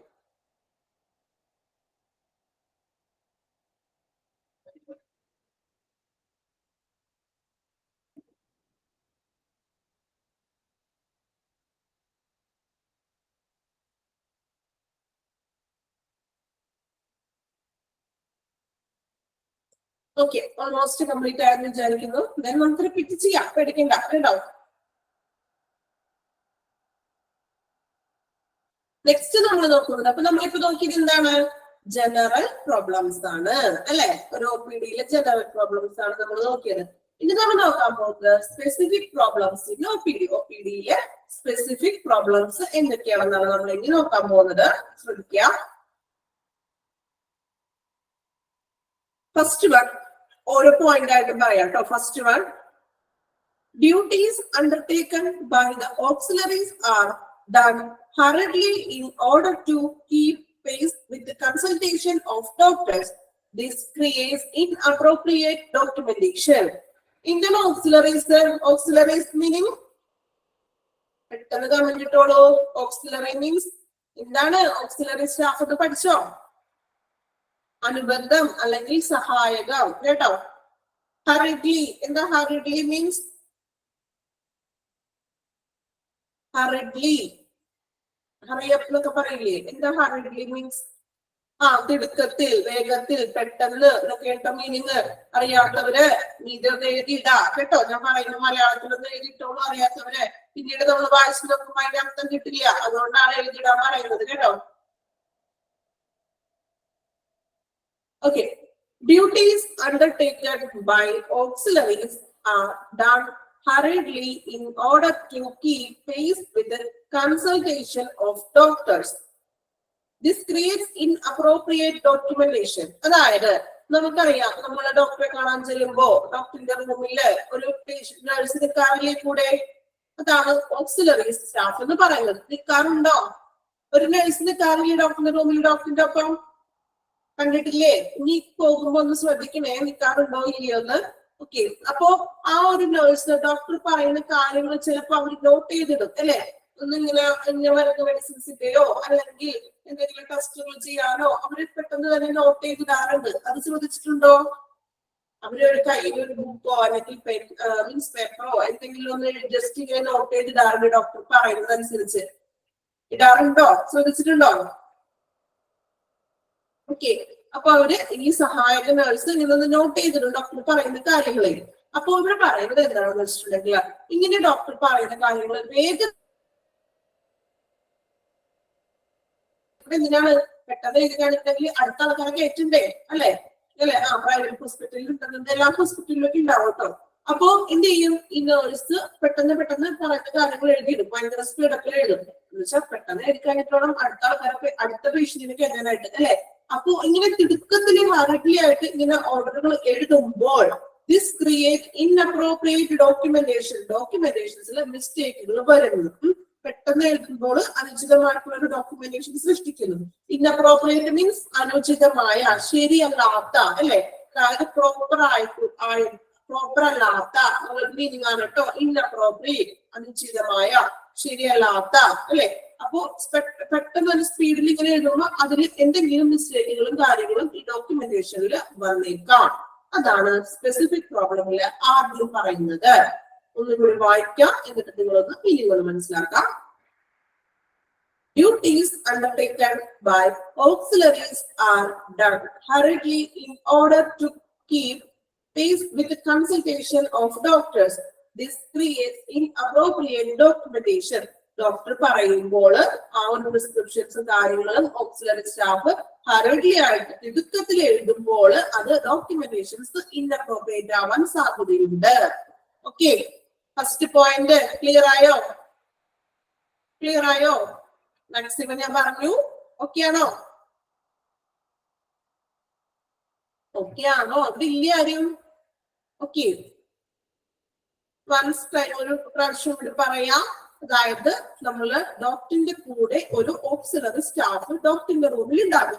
അപ്പൊ ഡോക്ടർ നമ്മോട് പറയുന്ന കാര്യങ്ങള് മെഡിസിൻസിന്റെയോ അല്ലെങ്കിൽ എന്തെങ്കിലും ട്രീറ്റ്മെന്റ്സിന്റെ കാര്യങ്ങൾ പറയുമ്പോൾ ആ കൂടെ നിൽക്കുന്ന നേഴ്സ് എന്ത് ചെയ്യും? അതൊന്ന് നോട്ട് ചെയ്ത് വെക്കും. മീൻസ് ഡോക്യുമെന്റേഷനിൽ അത് നോട്ട് ചെയ്ത് വെക്കും. അപ്പൊ ആള് ഭയങ്കര തിടുക്കത്തിൽ ഇതിങ്ങനെ നോട്ട് ചെയ്ത് വെക്കുകയാണെങ്കിൽ എളുപ്പം പണി തീരാൻ വേണ്ടിയിട്ട്, കാരണം അടുത്ത പേഷ്യൻസ് നിൽക്കണല്ലോ, അടുത്ത ആൾക്കാരെ കയറ്റി വിടണ്ടേ, അത് വേണ്ടിട്ട് എന്ത് ചെയ്യും? വേഗം എഴുതും. അങ്ങനെ സ്പീഡിൽ എഴുതുമ്പോൾ അത് ഡോക്യുമെന്റേഷൻസിൽ ഇൻഅപ്രോപ്രിയേറ്റ് ആക്കും. അതായത് ഒരു ഡോക്യുമെന്റേഷൻസിൽ എന്തെങ്കിലും ആ ഒരു പെട്ടെന്ന് എഴുതുന്നത് മൂലം മിസ്റ്റേക്കുകളും മറ്റും സംഭവിക്കും.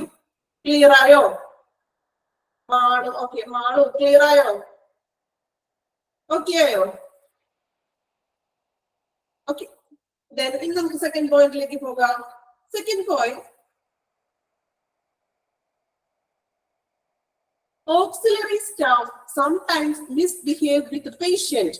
ഓക്സിലറി സ്റ്റാഫ് ചില സമയങ്ങളില് പേഷ്യൻസിനോട് മിസ്ബിഹേവ് ആയിട്ട് പെരുമാറും. എന്ന് വെച്ചാല് മിസ്ബിഹേവ് എന്ന് പറഞ്ഞാൽ എന്താണ്? മോശമായിട്ടുള്ള രീതിയിൽ പെരുമാറുന്നത്. ചിലപ്പോ നമ്മൾ കുറെ നേരം പുറത്ത് ഡോക്ടറെ കാണാൻ വെയിറ്റ് ചെയ്ത് നിൽക്കുമ്പോഴേ നമ്മൾ അവരോട് ചോദിക്കില്ലേ, നഴ്സിനോട് ചോദിക്കില്ല, അവർ പുറത്തേക്ക് വരുമ്പോ എത്രാമത്തെ നമ്പറാണ് കയറിയിരിക്കുന്നത്, അല്ലെങ്കിൽ അധികം ടൈം എടുക്കോ? ചില നഴ്സുമാർക്ക് അവരുടെ മുഖം കാണുമ്പോൾ തന്നെ നമുക്ക് ഒരു നെഗറ്റീവ് ഫീൽ ചെയ്യും അല്ലെ? ചിലവര് അങ്ങനെ ഒന്നും പറയില്ല, നമ്മൾ ചോദിക്കുന്നതിനൊന്നും മറുപടി പറയാറില്ല. ഇതാണ് മിസ്ബിഹേവ് ആയിട്ട് പെരുമാറുക എന്ന് പറയുന്നത്. നിങ്ങൾക്ക് ആർക്കെങ്കിലും അങ്ങനെ അനുഭവം ഉണ്ടായിട്ടുണ്ടോ? അനുഭവം ഉണ്ടായിട്ടുണ്ടോ? ഹോസ്പിറ്റലിൽ പോയപ്പോ ഓക്സിലറി സ്റ്റാഫ് ഷൗട്ട് ചെയ്യുന്നത്, ഓക്കെ അല്ലെ? അങ്ങനെയാണ് ചില എല്ലാ സ്റ്റാഫുകളും അല്ല, ചില സ്റ്റാഫുകൾ നല്ല രീതിയിലൊക്കെ എനിക്ക് ബിഹേവ് ചെയ്യുന്നത് അല്ലെ. പക്ഷെ ചില സ്റ്റാഫുകൾ ഇതുപോലെ മോശമായിട്ടുള്ള രീതിയിൽ ബിഹേവ് ചെയ്യാറുണ്ട് അല്ലെ. ഓൾമോസ്റ്റ് എല്ലാവർക്കും അങ്ങനെ അനുഭവം ഉണ്ടായിട്ടുണ്ടെന്ന് തോന്നുന്നു അല്ലെ, കമന്റ് എനിക്ക് തോന്നുന്നത്. അപ്പൊ അങ്ങനെയുള്ള ഒരു മിസ്ബിഹേവിയർ ആയിട്ടുള്ള പെരുമാറ്റം അതൊരു സ്പെസിഫിക് പ്രോബ്ലം ആണ്. മൂന്നാമത്തെ നോക്കാം, മൂന്നാമത്തെ പോയിന്റ് നോക്കട്ടോ. In the absence of appointment system, patients start accumulating even before office time, start creating a long queue of patients even before the arrival of doctors. അല്ലെ, accumulating means എന്താ? accumulate ചെയ്യുക, ഭയങ്കര തിരക്ക് അല്ലെങ്കിൽ കുഞ്ഞു കൂടുക, ഭയങ്കര തിരക്കായിട്ട് ഇങ്ങനെ ആളുകൾ കുഞ്ഞു കൂടി നിൽക്കുക എന്നൊക്കെ പറയില്ലേ. അപ്പോ അതായത് in absence of appointment system, appointment സിസ്റ്റത്തിന്റെ അഭാവം, അതായത് ഇതുപോലെ കറക്റ്റ് ആയിട്ടുള്ള അപ്പോയിന്റ്മെന്റ് സിസ്റ്റം ഒന്നും ഇല്ലെങ്കിൽ ഈ ആളുകൾ എന്തെങ്കിലും കുഞ്ഞു കൂടി നിൽക്കും. അപ്പോ ബിഫോർ ഓഫീസ് ടൈം സ്റ്റാർട്ട് അല്ലെ, ഓഫീസ് ടൈം സ്റ്റാർട്ട് ചെയ്യുന്നതിന് മുൻപ് തന്നെ ആളുകൾ വന്നിങ്ങനെ തിങ്ങി കൂടി നിൽക്കും. അതുപോലെ തന്നെ ഒരു ലോങ് ക്യൂ ആയിരിക്കും ഡോക്ടേഴ്സ് റൈവില് വരുന്നത്. ഡോക്ടർ വരുന്നതിന് മുൻപ് തന്നെ ലോങ് ക്യൂ തന്നെ ഉണ്ടാവും പുറത്ത്. അതെന്തുകൊണ്ടാണ്? ഒരു അപ്പോയിന്റ്മെന്റ് സിസ്റ്റം പ്രോപ്പർ ആയിട്ട് നടക്കാത്തതുകൊണ്ട്. ഇതുപോലെ ഇടയ്ക്കിട്ടൊക്കെ ആളുകൾ ക്യൂ ആയിട്ടൊക്കെ കയറി നിൽക്കും. ഓക്കെ, അപ്പൊ അതൊരു സ്പെസിഫിക് പ്രോബ്ലം ആണ്. ക്ലിയർ ആയോ? നമ്മൾ ഇടയ്ക്ക് കയറുമ്പോൾ നിൽക്കാറില്ലേ? നിൽക്കാറുണ്ടാ? നമ്മൾ സത്യസന്ധമായിട്ടാണ് നിൽക്കുന്നത് ആണോ? സത്യസന്ധമായിട്ടാണ് എല്ലാവരും ക്യൂ ഒക്കെ നിൽക്കുന്നതിന് ആണോ? ഓക്കെ, നമ്മൾ സത്യസന്ധരാണ് കേട്ടോ. ഈ സത്യസന്ധത കാണിക്കാൻ പാടുള്ളൂ നമ്മൾ പഠിക്കുന്ന ഹോസ്പിറ്റലിന്റെ കാര്യങ്ങളൊക്കെ. ഓക്കെ, അപ്പൊ എന്താണ്? ഒരു അപ്പോയിന്റ്മെന്റ് സിസ്റ്റത്തിന്റെ അഭാവം മൂലം ഇതുപോലെ പേഷ്യൻസുകൾ കുഞ്ഞു കൂടുകയോ അല്ലെങ്കിൽ ഭയങ്കര ഒരു സിറ്റുവേഷൻ അനുസരിച്ച്. ഓക്കെ, നല്ല ഐഡിയ കേട്ടോ ശ്രീജ. ഓക്കെ, ഇടയ്ക്കൊക്കെ ഇടക്കിട്ട് കയറാറുണ്ടെന്നാണ് കേട്ടോ, സത്യസന്ധമായിട്ട് പറഞ്ഞ കുട്ടി. ഓക്കെ, അപ്പോ എന്താ പറയുന്നത്? അപ്പോയിന്റ്മെന്റ് സിസ്റ്റത്തിന്റെ അഭാവം മൂലം എന്ത് ചെയ്യുന്നു? ഇതുപോലെ ആളുകൾ തിരക്കാവുന്നു, ഭയങ്കര ലോങ് ക്യൂ തന്നെ സൃഷ്ടിക്കുന്നു. ഓക്കെ, നാലാമത്തെ പോയിന്റ് നോക്കാം. Interruption of consultation or investigation. Interruptions, എന്താ ഇന്ററപ്ഷൻസ്? ഇന്ററപ്ഷൻസ് മീനിങ് എന്താ? ഇന്ററപ്ഷൻസ്, ഇന്ററപ്ഷൻ മീൻസ് തടസ്സങ്ങൾ. ഓക്കെ, ഇന്ററപ്ഷൻ ഓഫ് ഡോക്ടറെ കാണാനും അല്ലെ, കൺസൾട്ടേഷനും ദെൻ ഇൻവെസ്റ്റിഗേഷൻ എന്ന് പറഞ്ഞാൽ അന്വേഷണങ്ങളൊക്കെ ടെസ്റ്റുകളും മറ്റും ചെയ്യുമ്പോൾ അതിൽ വരുന്ന തടസ്സങ്ങൾ. ഇപ്പൊ നമ്മൾ ലാബിൽ പോയി ചിലപ്പോ ചെന്നു, അതിന് ചിലപ്പോൾ ഇഞ്ചക്ഷൻ എടുക്കാൻ പറഞ്ഞു, ആ മെഡിസിൻ ഉണ്ടാവില്ല ചിലപ്പോ അവിടെ, മെഡിസിൻ ഇല്ല എന്ന് പറയും നമ്മളോട്. അതുപോലെ ആ ഇഞ്ചക്ഷൻ എന്തെങ്കിലും ഉണ്ടാവില്ല, മെഡിസിൻ ഉണ്ടാവില്ല. അങ്ങനെയുള്ള തടസ്സങ്ങളാണ് ഇന്ററപ്ഷൻ എന്നതുകൊണ്ട് ഉദ്ദേശിക്കുന്നത്. Interruption of consultation or investigation. Okay, ചികിത്സയിലും അന്വേഷണങ്ങളിലും ഉള്ള തടസ്സങ്ങൾ. Okay, then fifth one, lack of privacy. lack of privacy, privacy എന്ന് പറഞ്ഞാൽ എന്താണ്? ഒരു സ്വാതന്ത്ര്യം എന്നൊക്കെ പറയാം അല്ലെ. lack of privacy, ഇവിടെ പ്രൈവസി ഉദ്ദേശിക്കുന്നത് എന്താണ്? ഹോസ്പിറ്റലില് അതായത് നമുക്കറിയാം ഡോക്ടേഴ്സ്, ഓരോ ഡോക്ടേഴ്സിന്റെ സെപ്പറേറ്റ് റൂമിലാണ് ഇരിക്കുന്നത് ആണോ? അപ്പൊ നമ്മള് ഡോക്ടറുടെ റൂമിൽ കയറി നമ്മളുടെ അസുഖത്തിനെ സംബന്ധിച്ചിട്ടുള്ള വിവരങ്ങളൊക്കെ ഡോക്ടറോട് സംസാരിക്കും. അപ്പോ ഇങ്ങനെയൊരു സൗകര്യം ഇല്ല എങ്കിൽ നിങ്ങൾ ആലോചിച്ച് നോക്കി, ഒരു വലിയൊരു ഹാള്, അവിടെ പേഷ്യൻസ് മൊത്തം കാണാതിരിക്കുന്നു അല്ലെ. അപ്പോ എന്താണ്? അപ്പോ നമ്മൾ ഇത്രയും പേഷ്യൻസ് കാണാതിരിക്കുന്നു, അതിന്റെ നടുക്ക് ഡോക്ടർ ഒരു ടേബിൾ ഇട്ട് ഇരിക്കുകയാണ്. അങ്ങനെയാണെങ്കിൽ നമുക്ക് കുറെ കാര്യങ്ങളൊക്കെ ഓപ്പൺ ആയിട്ട് പറയാൻ പറ്റുമോ? അല്ലെങ്കിൽ ചികിത്സിക്കാൻ പറ്റുമോ? ഡോക്ടർക്ക് ഇൻവെസ്റ്റിഗേഷൻ മീൻസ് ചികിത്സ ചെയ്യാൻ പറ്റുമോ? അതൊരു അഭാവമല്ലേ, പ്രൈവസി കിട്ടാണ്ട് വരും അല്ലെ. അപ്പൊ അങ്ങനെ വരുന്നത് അതിനെയാണ് നമ്മൾ ലാക്ക് ഓഫ് പ്രൈവസി എന്ന് പറയുന്നത്. ഇപ്പോഴും ചില ഗവൺമെന്റ് ഹോസ്പിറ്റലിലൊക്കെ ഡോക്ടേഴ്സ് സെപ്പറേറ്റ് റൂമിലൊന്നും ആയിരിക്കും ഇരിക്കുന്നത്. ഇതുപോലെ ഹാളില് പേഷ്യൻസ് മാത്രം ഇരിക്കുന്നുണ്ട്, അതിന്റെ നടുക്ക് എന്താണ് ഒരു ഡോക്ടേഴ്സ് ഇരിക്കുന്നുണ്ടാവും. അപ്പൊ അത് എന്താണ്? ഒരു ബുദ്ധിമുട്ടാണ് അല്ലെ, ഒരു പ്രൈവസി ഉണ്ടാവില്ല, ഡോക്ടേഴ്സിനും ഉണ്ടാവില്ല, കാണുന്ന പേഷ്യൻസിനും ഉണ്ടാവില്ല. നമുക്ക് കുറെ കാര്യങ്ങൾ ഓപ്പൺ ആയിട്ടൊന്നും പറയാൻ പറ്റില്ല. ചിലപ്പോ ചില നമ്മളെ പരിശോധിക്കാനൊക്കെ ഉണ്ടാവും, അതിനൊക്കെ ബുദ്ധിമുട്ടാണ്. ഇതിനാണ് നമ്മൾ എന്ത് പറയുക? ലാക്ക് ഓഫ് പ്രൈവസി എന്ന് പറയുന്നത്. ക്ലിയർ ആയോ? നമ്മുടെ നിത്യ ജീവിതത്തില് നമ്മൾ ഹോസ്പിറ്റലിൽ പോയിട്ട് നമ്മൾ കണ്ടുവരുന്ന അല്ലെങ്കിൽ നമ്മൾ അനുഭവിച്ചു വരുന്ന ഓരോ കാര്യങ്ങളാണ് ഓരോ പോയിന്റ് ആയിട്ട് പറയുന്നത് കേട്ടോ.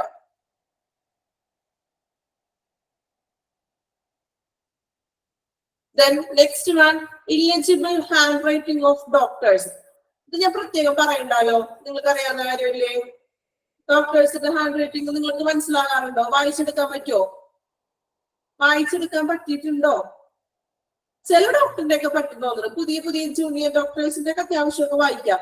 പക്ഷെ ഒരുവിധം എനിക്ക് തോന്നുന്നു 70% വായിക്കാൻ സാധ്യതയില്ല അല്ലെ? വായിക്കാൻ പറ്റില്ലല്ലോ, ബുദ്ധിമുട്ടല്ലേ? ഇംഗ്ലീഷ് ആണോ അവർ എഴുതുന്നത് അല്ലെങ്കിൽ വേറെ ഏതെങ്കിലും ലിപിയാണോ എന്നുള്ളത് നമ്മൾ ചിന്തിച്ചിട്ടുണ്ട് ഇല്ലേ? ഇത് ഇംഗ്ലീഷ് തന്നെയാണോ എന്ന് ഡൗട്ട് വരാറുണ്ട് ഇല്ലേ? തോന്നിയിട്ടുണ്ടോ നിങ്ങൾക്ക്? കണ്ടിട്ടുണ്ടോ? ഡോക്ടറിന്റെ ഇതൊക്കെ ഒന്ന് നോക്കണം കേട്ടോ. എപ്പോഴെങ്കിലും ഡോക്ടറിന്റെ അടുത്തൊക്കെ പോകുമ്പോഴേ ഡോക്ടർ എഴുതുന്നതൊക്കെ ഒന്ന് നോക്കാം. വായിക്കാൻ പറ്റുമെന്ന് ശ്രമിച്ചു നോക്കണേ. അപ്പൊ നമുക്ക് തോന്നും ഇതിൽ ഇംഗ്ലീഷ് ലെറ്ററുകളൊന്നും കണ്ടുപിടിക്കാൻ പറ്റില്ല ഇല്ലേ? ഒരു ലെറ്ററും അതിൽ കണ്ടുപിടിക്കാൻ പറ്റില്ല. ഒരു തോട്ടി വരച്ചിങ്ങനെ എഴുതി പോയിട്ടുണ്ടാവും, ഒരു ലിപി പോലെ തോന്നും അല്ലെ? ഓക്കെ, അപ്പോ ഇല്ലെജിബിൾ ഹാൻഡ് റൈറ്റിംഗ് ഓഫ് ഡോക്ടേഴ്സ്. പക്ഷെ നമുക്കറിയാം മെഡിക്കൽ ഷോപ്പിൽ നമ്മൾ ഈ മരുന്ന് വാങ്ങിക്കാൻ കൊണ്ട് കൊടുക്കില്ലേ, അവരത് വായിക്കാറുണ്ട് ഇല്ലേ? അതെങ്ങനെയാ അവർ വായിക്കുന്നത്? അവർക്ക് ഓൾറെഡി എക്സ്പേർട്ടഡ് ആണ്, വായിച്ച് അവർക്ക് അറിയാമോ ഇത് അല്ലെ? അല്ലെ? അപ്പോ ഓക്കെ, മെഡിസിൻ അറിയാമെങ്കിൽ കിട്ടുന്നുണ്ട്. ഓക്കെ, മെഡിസിൻ അറിയാമെങ്കിൽ കിട്ടും. ചില മെഡിസിൻസിന്റെ പേരൊക്കെ അറിയാൻ പറ്റും അല്ലെ? അപ്പോ ഈ ചില ഫാർമസിക്കാർക്ക് വരെ ചിലപ്പോ ചില സിറ്റുവേഷനിൽ വായിക്കാൻ പറ്റില്ല. അവർക്കൊരു ഡൗട്ട് വരും. അപ്പൊ അവർ നമ്മളോട് ചോദിക്കും ഇതൊന്നും കൂടി കൺഫേം ചെയ്തിട്ട് വന്നോട്ടോ, കാരണം ഇത് എഴുതിക്കുന്നത് ചിലപ്പോൾ എനിക്ക് കൺഫേം ആയിട്ടില്ല, അപ്പൊ ഒന്നും കൂടി ഡോക്ടറോട് കൺഫേം ചെയ്യാനൊക്കെ പറയും അല്ലെ? ഓരോരുത്തർ കമന്റ് കിട്ടണം കേട്ടോ. നമ്മൾ എല്ലാരും ഇനി ശ്രദ്ധിക്കാത്തവരാണെങ്കിലേ നിങ്ങളൊന്ന് ട്രൈ ചെയ്ത് നോക്കണേ. ഡോക്ടേഴ്സിന്റെ ചീട്ട് ഒന്ന് വായിക്കാനായിട്ട് ശ്രമിച്ചു നോക്കണം കേട്ടോ. മാക്സിമം പറ്റില്ല, കാരണം അവർ അങ്ങനത്തെ അതങ്ങനെയാണ് ഡോക്ടേഴ്സിന്റെ ഒരു ഹാൻഡ് റൈറ്റിംഗ്. ഓക്കെ, അപ്പോ illegible handwriting of doctors clear ആയല്ലോ? Okay, polypharmacy. എന്താ പോളിഫാർമസി? അവർ ചോദിക്കും പറഞ്ഞിട്ടുണ്ടോ കമ്പനി? ശരിയാണ്, മെഡിക്കൽ ഷോപ്പിൽ ആ ഒരു ടൈപ്പ് ഉണ്ടാവുമല്ലോ ഡോക്ടേഴ്സ് ആയിട്ട്. അപ്പൊ അവരോട് ചോദിക്കും. ഓക്കെ, ഇപ്പൊ കമ്പ്യൂട്ടറൈസ്ഡ് ആയെന്ന് പറഞ്ഞിട്ടുണ്ട്. കമ്പ്യൂട്ടറൈസ്ഡ് ആണ്, ഇത് മനസ്സിലാകും. പക്ഷെ നമ്മൾ വീട്ടിലിരിക്കുന്ന ഡോക്ടേഴ്സിനൊക്കെ കാണാൻ ചെല്ലുമ്പോൾ ചീട്ടല്ല അവർ എഴുതി തരുന്നത്. കുട്ടികളെ കൊണ്ട് മറ്റു നമ്മൾ വീട്ടിലിരിക്കുന്ന ഡോക്ടേഴ്സില്ലേ, അപ്പൊ അവരെ കാണാൻ പോകുമ്പോൾ അവർ ആ ഒരു കുഞ്ഞു ചീട്ടിലല്ല നമുക്ക് എഴുതി തരുന്നത്. അതൊക്കെ മെഡിക്കൽ ഷോപ്പുകാർക്ക് വായിച്ചാലും മനസ്സിലാകും അല്ലെ? പോളിഫാർമസി. എന്താ പോളിഫാർമസി? കേട്ടിട്ടുണ്ടോ നിങ്ങള്? Polytechnic അല്ലാട്ടോ polypharmacy. പോളിഫാർമസി എന്ന് പറഞ്ഞിട്ടുണ്ടെങ്കിൽ ഒരു രോഗിക്ക് ഒന്നിലധികം മെഡിസിൻസ് കഴിക്കാനായിട്ട് കൊടുക്കുന്നതാണ് പോളിഫാർമസി എന്ന് പറയുന്നത്. അതായത് ഒന്നിലധികം മെഡിസിൻസ് കഴിക്കാനായിട്ട് കൊടുക്കുക. ചില പേഷ്യൻസിന് ചില മെഡിസിൻസ് ഒക്കെ അലർജി പറ്റൊക്കെ ഉണ്ടാവും. അപ്പൊ അതൊരു പ്രോബ്ലം ആണ്. ഒന്നിലധികം കൊടുക്കുന്നത് അവരുടെ ചികിത്സ രോഗപരമായിട്ട് കൊടുക്കുന്നതായിരിക്കും. അതിനെയാണ്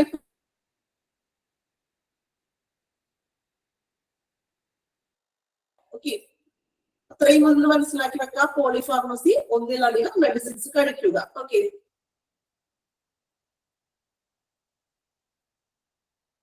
വോയിസ് ബ്രേക്ക് ആവുന്നുണ്ടോ? ഉണ്ടോ? ഞാൻ പറയുന്നത് ക്ലിയർ ആണോ? കുഴപ്പമില്ലല്ലോ?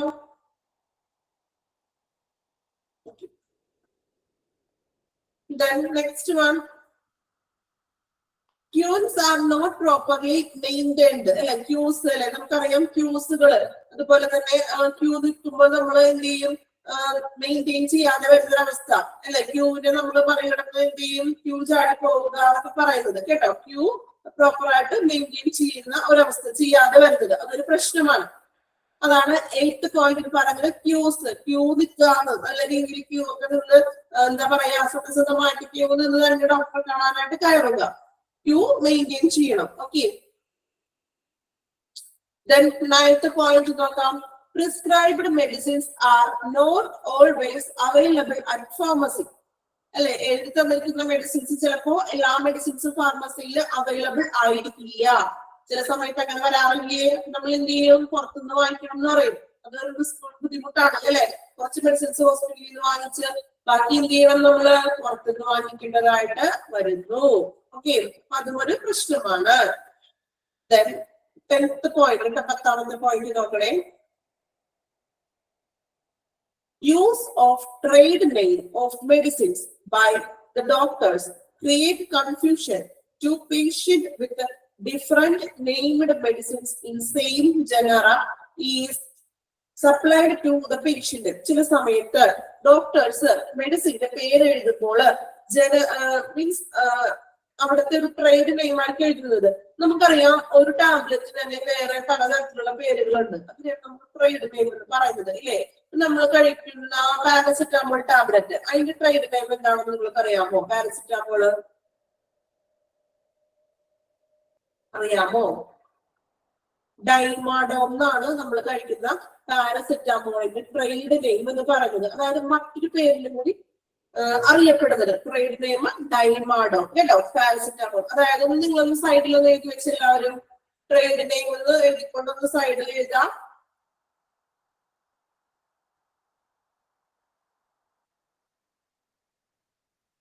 കണ്ടന്റ് ഒക്കെ അതിന്റെ സെയിം ആയിരിക്കും, പക്ഷെ അതിന്റെ ഒരു കമ്പനി നെയിം വ്യത്യാസം ഉണ്ടാവും. അതാണ് ഈ ട്രേഡ് നെയിം ഉദ്ദേശിക്കുന്നത്. സംഭവങ്ങളും കണ്ടന്റ്സ് ഒക്കെ കാര്യങ്ങളും സെയിം ആയിരിക്കും, പക്ഷെ കമ്പനി നെയിമും ആയിരിക്കും വ്യത്യസ്തം.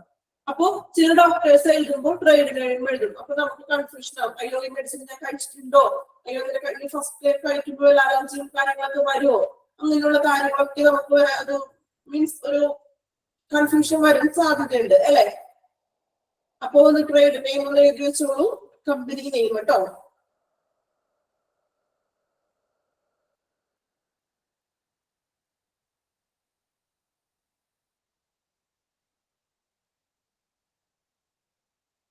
ഓക്കെ, ദെൻ നമുക്കൊന്ന് എഴുതിക്കോളൂ. പാരസെറ്റാമോൾ ട്രേഡ് നെയിം കേട്ടോ. പാരസെറ്റാമോൾ എന്ന് എഴുതാം, ഒരു ഹൈഫൻ ഇടാം. പാരസെറ്റാമോൾ എന്നിട്ട് ഒരു ഹൈഫൻ ഇടാം.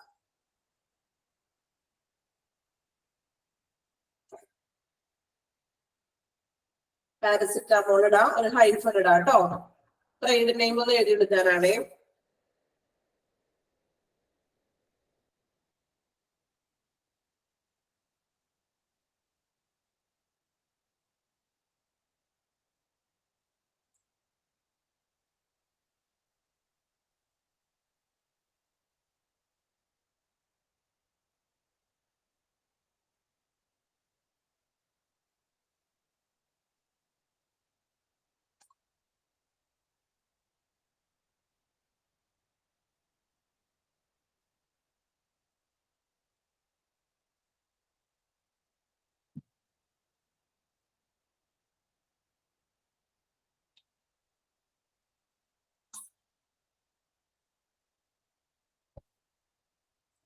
പാരസെറ്റാമോളിന് പറയുന്ന ട്രേഡ് നെയിം ഡൈമാഡോൺ എന്നാണ് കേട്ടോ.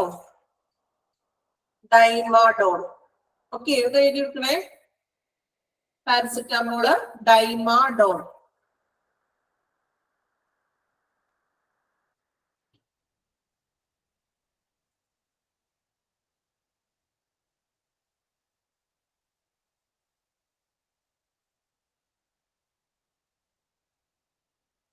അതുപോലെ മറ്റൊരു മെഡിസിൻ ആണ് ആസ്പിരിൻ ഗുളിക. ആസ്പിരിൻ ടാബ്ലറ്റില്ലേ, അതിന് പറയുന്ന ഒരു പേര് ആസ്പ്രോൺ എന്നാണ്.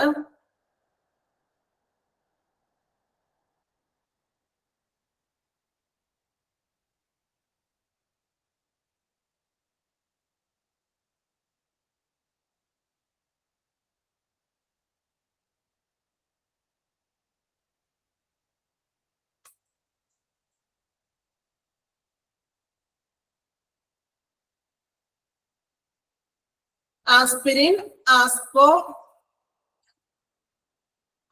എന്നും പറയും, ആസ്പ്രോ ക്ലിയർ എന്നും പറയും കേട്ടോ trade name. Okay, Ecosprin. Okay, ഒരു മെഡിസിന് തന്നെ ഒത്തിരി ട്രേഡ് നെയിമുകൾ വരും കേട്ടോ. പഠിക്കാനൊന്നും ഇല്ല ട്രേഡ് നെയിം, ജസ്റ്റ് എന്താണെന്ന് അറിഞ്ഞിരുന്നാൽ മാത്രം മതി. ഓക്കെ, ഡീറ്റെയിൽ ആയിട്ടേ നമുക്ക് പഠിക്കാനില്ല. ട്രേഡ് നെയിം എന്താണെന്നൊന്ന് അറിഞ്ഞിരുന്നാൽ മാത്രം മതി. ഓക്കെ, അതും സെപ്പറേറ്റ് മെഡിസിൻ ഒന്നും എടുത്ത് ചോദിക്കാറൊന്നുമില്ല കേട്ടോ.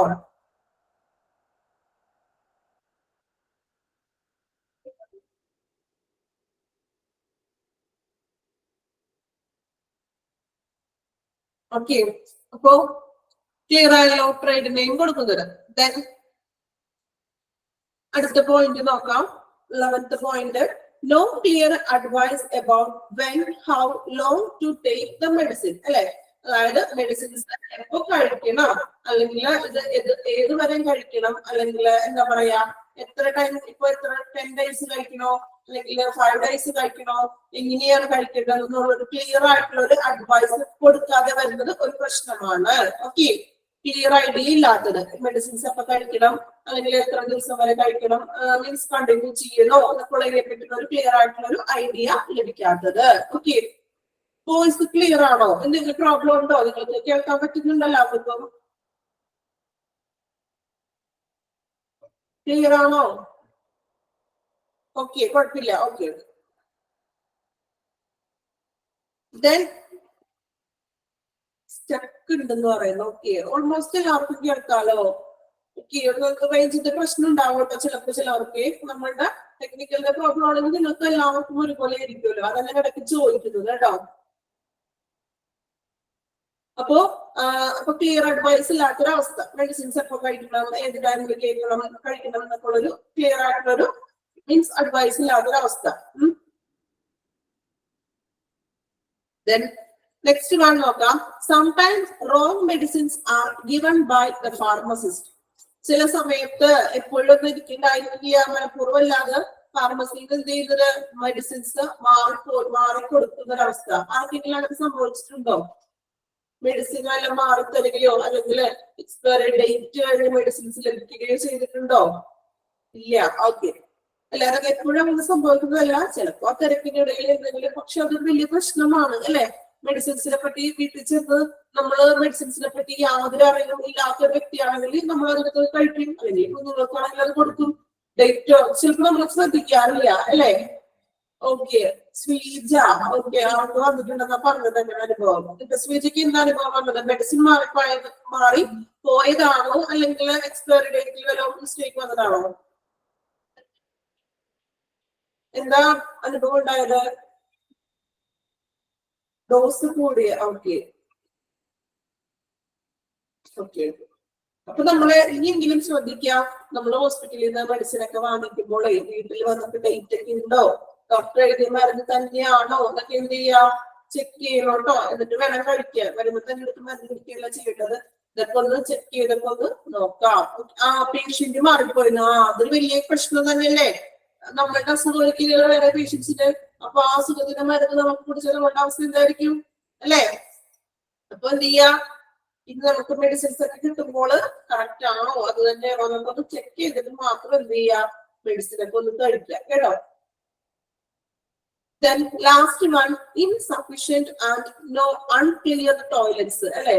അതായത് അധികം എണ്ണം ബാത്റൂമുകളുടെ എണ്ണക്കുറവ്, അതുപോലെ തന്നെ ക്ലീൻലെസ് ആയിട്ടുള്ള ഒരു വൃത്തിയില്ലാത്ത ടോയ്ലറ്റ്സുകളും കാര്യങ്ങളും, അതും ഒരു സ്പെസിഫിക് പ്രോബ്ലം തന്നെയാണ്. ഓക്കെ, അപ്പോ 13 പ്രോബ്ലംസ് ആണ് മെയിൻ ആയിട്ട് വരുന്നത് കേട്ടോ. നമ്മളുടെ പീരീഡ് കഴിയാറായി. നെക്സ്റ്റ് പീരീഡ് നിങ്ങൾക്ക് എന്തായിരുന്നു? ഇംഗ്ലീഷ് ആയിരുന്നില്ലേ? ആണോ?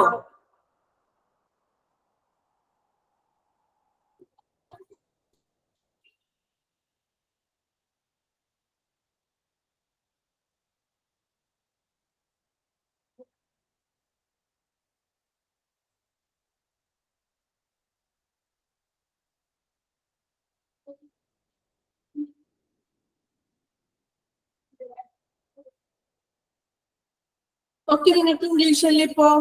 ആണോ?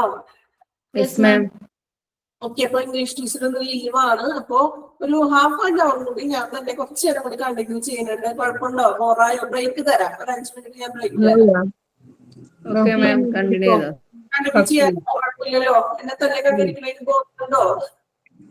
ഇല്ല, നിങ്ങൾ 5 മിനിറ്റ്സ് ഒന്ന് ബ്രേക്ക് എടുത്തോളൂ, കുഴപ്പമില്ല കേട്ടോ. ബ്രേക്ക് എടുത്തോളൂ, ദെൻ 5 മിനിറ്റ്സ് കഴിയുമ്പോൾ സ്റ്റാർട്ട് ചെയ്യോ കേട്ടോ.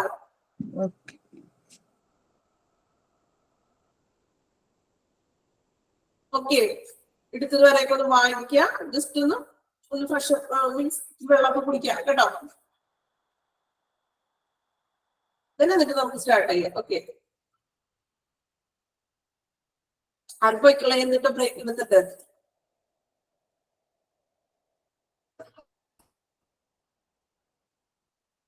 ബ്രേക്ക് എടുത്തേ ഇവിടെ ഫുഡ് കഴിക്കാനൊക്കെ പോയി ഉറങ്ങി പോകരുതെന്ന് പറഞ്ഞതാ. ഓക്കെ,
ഓക്കെ, സ്റ്റാർട്ട് ചെയ്യാം.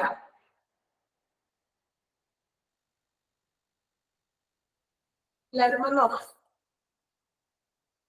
ദെൻ അപ്പൊ നമ്മള് സ്പെസിഫിക് പ്രോബ്ലംസ് ആണ് നമ്മൾ ഡിസ്കസ് ചെയ്തത്. നിങ്ങൾ വായിച്ചില്ലല്ലോ, ഒന്ന് വായിച്ചു നോക്കാം കേട്ടോ. ഒന്ന് സ്പെസിഫിക് പ്രോബ്ലംസ് ഒന്ന് വായിക്കണേ. ദെൻ അതിന്റെ മെത്തേഡ്സ് ടു സോൾവ് ആണ് അടുത്തത് പറയാൻ പോകുന്നത്. അപ്പൊ അതുവരെ ഒന്ന് സ്പെസിഫിക് പ്രോബ്ലം 13 പോയിന്റ്സ് ഉണ്ട്. ഇതൊന്ന് വായിച്ചു നോക്കാം കേട്ടോ എല്ലാവരും. വായിച്ചതിന് ശേഷം നമുക്ക് നെക്സ്റ്റ് ഇനി അത് എങ്ങനെയൊക്കെയാണ് ആ പ്രോബ്ലംസിന് നമുക്ക് സോൾവ് ചെയ്യാൻ പറ്റുന്നതെന്നാണ് ഇനി പറയാൻ പോകുന്നത്. ഓക്കെ,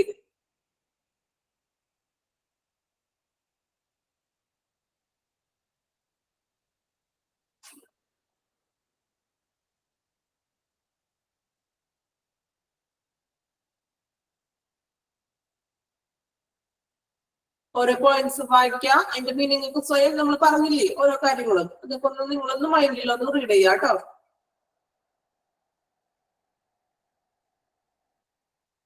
പോളിഫാർമസി ഓർക്കുക, ഒന്നിലധികം മെഡിസിൻസ് കൊടുക്കുന്നത്.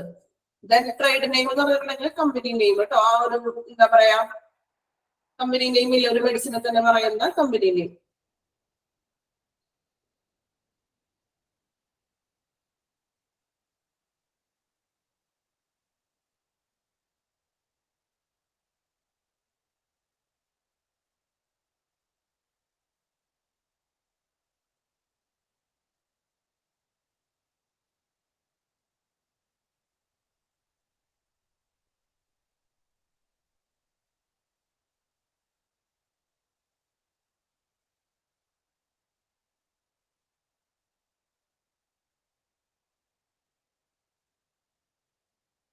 കംപ്ലീറ്റ് ആയോ? നെക്സ്റ്റ് നമുക്ക് മെത്തേഡ്സ് ടു സോൾവ് എടുക്കാം. ഇപ്പൊ നമ്മള് സ്പെസിഫിക് പ്രോബ്ലങ്ങളും ജനറൽ പ്രോബ്ലംസ് എന്തൊക്കെയാണെന്ന് നോക്കിയോ? പീഡിയില്ല നോക്കിയോ? നമ്മൾ പഠിച്ചു ജനറൽ പ്രോബ്ലംസും ദെൻ സ്പെസിഫിക് പ്രോബ്ലംസും പഠിച്ചു കഴിഞ്ഞു. ഇനി നമ്മൾ നോക്കുന്നത് മെത്തേഡ്സ് ടു സോൾവ്, എങ്ങനെയൊക്കെ നമുക്ക് ഈ പ്രശ്നങ്ങൾ സോൾവ് ചെയ്യാനായിട്ട് പറ്റുന്നതാണ് പറയാൻ പോകുന്നത്. ഓക്കെ, എല്ലാവരും ക്ലാസ്സിൽ തന്നെ ഇല്ലേ? ഉണ്ടോ ക്ലാസ്സില്? ഓക്കെ, അപ്പോ ഇന്ന് നമ്മൾ പറയാൻ പോകുന്നത് മെത്തേഡ്സ് ടു സോൾവ്, എങ്ങനെയൊക്കെ നമുക്ക് ഈ പ്രശ്നങ്ങളെല്ലാം സോൾവ് ചെയ്യാൻ പറ്റുള്ളൂ. ഓക്കെ, നോക്കാം.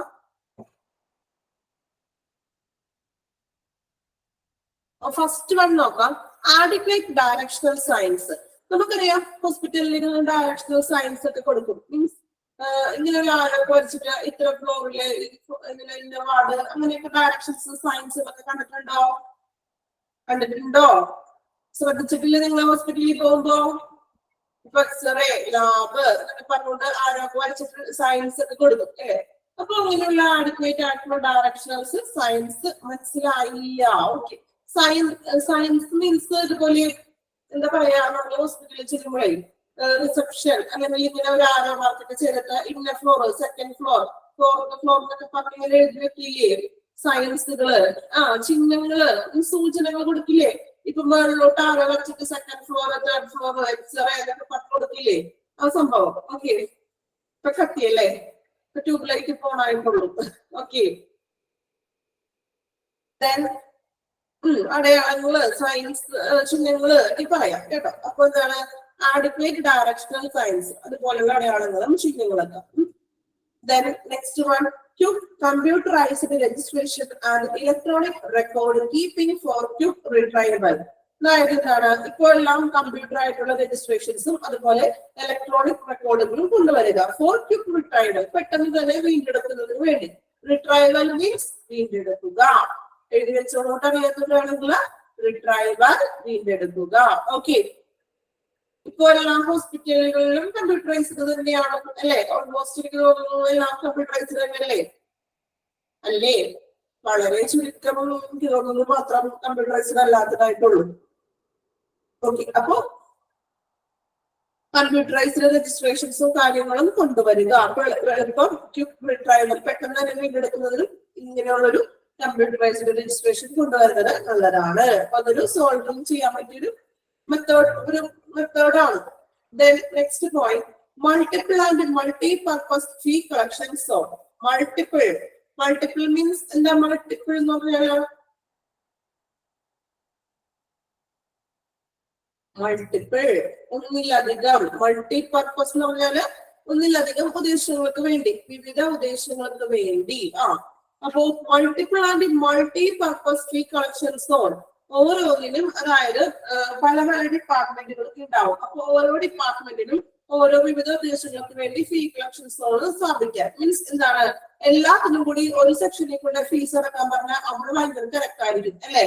അപ്പൊ രജിസ്ട്രേഷന് അവിടെ ഒരു ഫീ കളക്ഷൻ, അവർക്ക് പ്രത്യേകമായിട്ട് ഫീസ് കാര്യങ്ങളും അവിടെ കൊടുക്കാം. അതുപോലെ ഫാർമസിയിൽ പ്രത്യേകമായിട്ടുള്ളത്, അങ്ങനെയുള്ള സെപ്പറേറ്റഡ് ആയിട്ടുള്ള ഫീ കളക്ഷൻ സോൺ കൊണ്ടുവരാൻ. അതായത് തിരക്കുകൾ നമുക്ക് മാക്സിമം ഒഴിവാക്കാൻ വേണ്ടിയിട്ടാണ് ഇങ്ങനെയുള്ള ഫീ കളക്ഷൻസ് കൊണ്ടുവരാനായിട്ട് പറയുന്നത്. ക്ലിയർ ആയോ? എല്ലാവർക്കും കൂടി ഒറ്റ ബില്ലിങ് വരാതെ പല പല സെക്ഷനില് ബില്ലിങ്ങുകളും കാര്യങ്ങളും കൊണ്ടുവരാൻ. Okay, then next point, adequate number of doctors as per patient volume. പേഷ്യൻസിന്റെ എണ്ണത്തിനനുസരിച്ച് ആവശ്യമായിട്ടുള്ള ഡോക്ടറുകളെ നിയമിക്കുക. നിങ്ങൾ നേരത്തെ പറഞ്ഞില്ലേ ഒരു ഡോക്ടറെ 45 ആള് വെയിറ്റ് ചെയ്തിരിക്കുന്നുണ്ടായിരുന്നു. ആള് കയറിയോ കൂട്ടത്തിലുണ്ടോ? ഡോക്ടറെ കയറിയെന്നറിയില്ല, വെയിറ്റ് ചെയ്തിരിക്കുകയെന്ന് പറഞ്ഞല്ലോ. അപ്പൊ അതുപോലെ പേഷ്യൻസ്, എത്ര പേഷ്യൻസ് ഉണ്ടോ അതിനനുസരിച്ചിട്ട് ഉള്ള ഡോക്ടേഴ്സിനെയും കൂടി അത്ര ഡോക്ടേഴ്സിന്റെ എണ്ണം നിയമിക്കുക. Token display system, token display system കൊണ്ടുവരിക. ടോക്കൺ ഡിസ്പ്ലേ സിസ്റ്റം അറിയാത്തവരെ ആരെങ്കിലും ഉണ്ടോ? ഇനി അറിയാത്തവരുണ്ടോ? ടോക്കൺ ഡിസ്പ്ലേ സിസ്റ്റം ഡോക്ടറുടെ റൂമിന്റെ ഫ്രണ്ടിലായിട്ട് ഒരു ചെറിയൊരു ഇതിൽ ടോക്കൺ നമ്പർ ഇങ്ങനെ തെളിഞ്ഞ് വരും ഇല്ലേ? ഇങ്ങനെ ടോക്കൺ നമ്പർ എന്ന് പറഞ്ഞിട്ടുണ്ടെങ്കിൽ പറയും. അപ്പൊ നമ്മളുടെ കയ്യിലുള്ള ടോക്കൺ നമ്പർ അതാണെങ്കിൽ എന്ത് ചെയ്യാം, നമുക്ക് കേറാം അല്ലെ. അപ്പൊ അങ്ങനെ ഇല്ലാത്ത ഹോസ്പിറ്റലാണെങ്കിൽ ടോക്കൺ ഡിസ്പ്ലേ സിസ്റ്റം കൊണ്ടുവരാം. ഓക്കെ, ഇടക്കിട്ട് കയറലും അല്ലെങ്കിൽ കുറെ ക്യൂ നിൽക്കലും തിരക്കൊക്കെ പരമാവധി ഒഴിവായി കിട്ടും അല്ലെ. ഇങ്ങനെ ടോക്കൺ ഡിസ്പ്ലേ കൊണ്ടുവന്നിട്ടുണ്ടെങ്കിൽ അങ്ങനെയുള്ള കാര്യങ്ങളൊക്കെ ഒഴിവായി കിട്ടും. Then next one, multiple blood collection diagnostic facilities staffing that based on needs. അപ്പോ ആവശ്യത്തിനനുസരിച്ച് ഈ ബ്ലഡ് കളക്ഷൻ സെക്ഷനിൽ ഡയഗ്നോസ്റ്റിക് ഫെസിലിറ്റീസിൽ സ്റ്റാഫുകൾ വേണം എന്നാണ് പറയുന്നത്. ഇപ്പോ ലാബിലൊക്കെ അത്യാവശ്യം വേണ്ടത് സ്റ്റാഫുകൾ വേണം. അതുപോലെ ബ്ലഡ് കളക്ഷൻ ഏരിയയിലും മറ്റും എന്ത് വേണം, ആവശ്യത്തിനനുസരിച്ചിട്ടുള്ള സ്റ്റാഫുകള് വേണം, അവരുടെ എണ്ണം കൂട്ടണം. Then next one, screening of OP by junior doctors. Junior ഡോക്ടർമാര് ഡോക്ടേഴ്സിനും എന്ത് ചെയ്യാം, OPയിൽ നമുക്ക് സ്ക്രീനിങ്ങിൽ ഇരുത്താം എന്നാണ് പറയുന്നത്. ഡോക്ടേഴ്സിന്റെ അഭാവങ്ങളില് ജൂനിയേഴ്സ് ഡോക്ടറിനെ കൂടി ഇരുത്താം. ഓക്കെ, ഒരു പോയിന്റ് വിട്ടുപോയി. ഓക്കെ പെട്ടെന്ന് പറഞ്ഞപ്പോ മാറിപ്പോയാണ് കേട്ടോ. ഓക്കെ, വിട്ടിട്ടില്ല, പറയാം. Adequate seating capacity, entertainment with TV, magazine or health education measures through leaflets. എന്നാൽ leaflets എന്ന് പറഞ്ഞാല് മീൻസ് ലഘുരേഖകളൊക്കെ ഇല്ലേ, ചെറിയ മാസിക പോലുള്ള ലഘു ചെറിയ രേഖകൾ കേട്ടോ. അപ്പോ adequate seating capacity നമ്മൾ നേരത്തെ പറഞ്ഞില്ലേ, ഡോക്ടറെ കാണാൻ വെയിറ്റ് ചെയ്ത് നിൽക്കുമ്പോ ചിലപ്പോ ഇരിക്കാൻ ചെയർ പോലും ഉണ്ടാവില്ല, ഒരു 3-4 ചെയർ മാത്രം ഉണ്ടാവും. ഇത്രയും 10-100ഓളം പേഷ്യൻസ് വന്നിട്ട് 3-4 പേർക്ക് ഇരിക്കാൻ മാത്രമേ പറ്റുള്ളൂ. ബാക്കിയുള്ളവർ എന്ത് ചെയ്യണം, അവിടെ കുത്തി നിൽക്കുന്നതായിട്ട് വരും. നിന്ന് കുറെ പേര് വീട്ടിൽ പോകും അല്ലെ, കുറെ നേരം നിന്ന് വെയിറ്റ് ചെയ്ത് വീട്ടിലേക്ക് പോകും. അപ്പോ adequate seating capacity, ഇരിക്കാനൊക്കെ ഉള്ള സജ്ജീകരണങ്ങളൊക്കെ ഒന്ന് ഉറപ്പാക്കണം. Then entertainment with TV, magazine, TV ഒക്കെ ഉണ്ടാവുമല്ലോ ചില ഹോസ്പിറ്റലിലൊക്കെ അല്ലെ. ന്യൂസ് ഒക്കെ ആയിരിക്കും എപ്പോഴും വെച്ചിരിക്കുന്നത്, വേറെ ഒന്നും വെക്കാനായിട്ട് ചാൻസ് ഇല്ല അല്ലെ. അപ്പോ അങ്ങനെയുള്ള TV സംവിധാനങ്ങള്, അതുപോലെ മാഗസിൻസ് അല്ലെ, ഇങ്ങനെ ബുക്സുകളും അല്ലെങ്കിൽ ന്യൂസ് പേപ്പറോ എന്തെങ്കിലുമൊക്കെ വായിക്കാനൊക്കെ വെച്ചിട്ടുണ്ടാവും. അതുപോലെ അല്ലെങ്കിൽ ഹെൽത്ത് എഡ്യൂക്കേഷൻ ആയിട്ട് റിലേറ്റഡ് ആയിട്ടുള്ള ലീഫ്ലെറ്റ്സ്, മീൻസ് ഇതുപോലെ മാസിക പോലുള്ള ലഘു ലേഖനങ്ങളും അങ്ങനത്തെ കാര്യങ്ങളാണ് കേട്ടോ. നല്ല പോസ്റ്റേഴ്സോ അല്ലെങ്കിൽ മാഗസിൻസ് ഒക്കെ വെച്ചിട്ടുണ്ടാവും. നമുക്ക് അതൊക്കെ നോക്കിയിട്ടൊക്കെ നമ്മൾ ബോറടിക്കാണ്ടൊക്കെ ചെയ്തിരിക്കുന്ന ടൈമില് നമുക്ക് ഇതൊക്കെ നോക്കിയിട്ട് ഇരിക്കാം. ഓക്കെ, ഹോസ്പിറ്റലിൽ മാത്രമല്ല, അതുപോലെ ക്ലിനിക്കിലൊക്കെ പോകുമ്പോ അതുപോലെ TV മാഗസിൻ ഒക്കെ ഉണ്ടാവില്ലേ. നിങ്ങൾ നമ്മൾ പല ഡോക്ടറെ അടുത്തൊക്കെ പോയില്ലേ, ഡെന്റൽ ക്ലിനിക്കിലൊക്കെ പോയില്ലേ, അവിടെയും ഇതുപോലെ TV ഉണ്ടാവും. ഭയങ്കര സെറ്റപ്പ് ആയിരിക്കും അല്ലെ. മാഗസിനും നല്ല ഭയങ്കര കംഫർട്ടായിട്ട് നമുക്ക് ഇരിക്കാൻ വേണ്ടിയിട്ട്, ബോറടിക്കാണ്ടിരിക്കാൻ വേണ്ടിയിട്ടാണ് ഇങ്ങനെയുള്ള എന്റർടൈൻമെന്റ് പരിപാടികളൊക്കെ കൊണ്ടുവരുന്നത്. Okay, then screening OP by junior ഡോക്ടേഴ്സിന് നമ്മൾ OPയിൽ സ്ക്രീനിങ്ങിന് വേണ്ടിയിട്ട് ഇരുത്തുന്നത്. Then next one, avoid queue jumping. നിങ്ങൾ ചെയ്യുന്ന പ്രവൃത്തി നിങ്ങൾ ചെയ്യാറുണ്ടോ? അവോയ്ഡ് ക്യൂ ജമ്പിങ്, ക്യൂ നിന്നിട്ടേ ഇടക്കിട്ട് കയറുകയെ ചെയ്യാറുണ്ടോ? ഞാൻ വെറുതെ പറഞ്ഞാൽ ചെയ്യാറില്ല, നിങ്ങൾ സത്യസന്ധമായിട്ട് ചെയ്യുന്നവരാണെന്ന് എനിക്കറിയാം. ഓക്കെ, പിന്നെ ചില ആൾക്കാർ പറഞ്ഞിട്ടോ സാഹചര്യം വരുമ്പോ ചെയ്യാറുണ്ടെന്നും. ആരാണെന്ന് എനിക്കറിയില്ല പറഞ്ഞത്. ആള് ചിലപ്പോ സാഹചര്യം വരുമ്പോ ചെയ്യാറുണ്ടെന്ന് പറഞ്ഞു. ഓക്കെ, ആളുടെ പോലെ കേട്ടോ.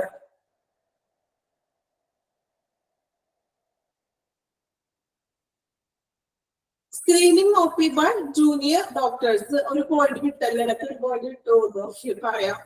Queuing theory is a sufficient and mathematical way of solving problem overcrowding. Overcrowding എന്ന് പറഞ്ഞാൽ എന്താണ്? ജനത്തിരക്ക് കുറയ്ക്കാൻ വേണ്ടിയിട്ട് ക്യൂവിംഗ് തിയറി കൊണ്ടുവരാം. ക്യൂവിംഗ് തിയറി എന്ന് പറഞ്ഞാൽ ക്യൂ സിസ്റ്റം കൊണ്ടുവരാം. ക്യൂ നിന്ന് കയറുന്ന സിസ്റ്റം, അല്ലെങ്കിൽ എല്ലാവരും കൂടി തിങ്ങിക്കൂടി പുറത്ത് നിന്നിട്ടുണ്ടെങ്കിൽ ഇടിച്ചു തള്ളിയിട്ട് കയറേണ്ട ഒരു ഡോക്ടറുടെ റൂമിലേക്ക്. അപ്പോ അതിന് വേണ്ടിയിട്ട് ക്യൂവിംഗ് സിസ്റ്റം കൊണ്ടുവരാം. അതാണ് ക്യൂവിംഗ് തിയറി ഉദ്ദേശിക്കുന്നത് കേട്ടോ. ക്യൂ നിൽക്കുന്ന പരിപാടിയില്ലേ, ആ ഒരു സിസ്റ്റം കൊണ്ടുവരാം. ഓക്കെ, ക്ലിയർ ആയോ പോയിന്റ്? അതൊരു മാത്തമാറ്റിക്കൽ വേ ആണത്. ഈ ഒരു ഭയങ്കര ജനത്തിരക്ക് കുറയ്ക്കാൻ വേണ്ടിയിട്ട് നമുക്ക് ചെയ്യാൻ പറ്റുന്ന ഒരു മാത്തമാറ്റിക്കൽ ആൻഡ് സയന്റിഫിക് വേ ആണ് ക്യൂ നിൽക്കുക എന്ന് പറയുന്നത്. ഓക്കെ, പിന്നെയാണ് പറഞ്ഞത് അവോയ്ഡ് ക്യൂ ജമ്പിങ് അല്ലെ. അതായത് ക്യൂ നിൽക്കുമ്പോ the act of going ahead of other people, waiting in a line, sometimes instead of waiting one's turn. നമ്മൾ ക്യൂ നിന്നുകൊണ്ടേ 2 പേരുടെ 3 പേരുടെ മുന്നിൽ ചാടി നിൽക്കുന്നത്, ക്യൂ ജമ്പ് ചെയ്യുന്നത്, ആ പരിപാടി ശരിയല്ല എന്നാണ് പറയുന്നത്. അപ്പൊ എന്ത് ചെയ്യാം, കറക്റ്റ് പ്രോപ്പർ ആയിട്ട് നിന്നിട്ട് ക്യൂ നിന്ന് വേണം എന്ത് ചെയ്യാൻ ഡോക്ടറെ കാണാനായിട്ട്. നിങ്ങൾ ആരെങ്കിലും ക്യൂ ജമ്പ് ചെയ്യാറുണ്ടോ? ചെയ്യാറുണ്ടോ? സത്യസന്ധമായിട്ട് പറയൂ. ഉണ്ടെന്നാണോ പറഞ്ഞത്? ഉണ്ടെന്നാണോ ഇല്ലെന്നാണോ? ക്യൂ ജമ്പ് ചെയ്യാറുണ്ടോ? ഇല്ല. ഓക്കെ, നല്ല കുട്ടികൾ കേട്ടോ. ഹോസ്പിറ്റലിൽ മാത്രമല്ല, എവിടെയെങ്കിലും പോകും ഇതുപോലെ ക്യൂ നിൽക്കുന്നുണ്ട്. പേടിഎം കൗണ്ടറിൽ പോയി അവിടെ ഒത്തിരി തിരക്കുണ്ട്. അപ്പൊ നമ്മൾ ചിലപ്പോൾ ക്യൂ നിൽക്കുന്നതായിട്ട് വരും. എന്ത് ചെയ്യാം? മാന്യമായിട്ട് ആ ക്യൂ നിന്നുകൊണ്ട് തന്നെ എന്ത് ചെയ്യാം? കയറിട്ട് നമ്മുടെ കാര്യം ചെയ്യുക. ഓക്കെ, അപ്പൊ ക്യൂ ജമ്പിക്ക് എന്ത് ചെയ്യുക? അവോയ്ഡ് ചെയ്യുക.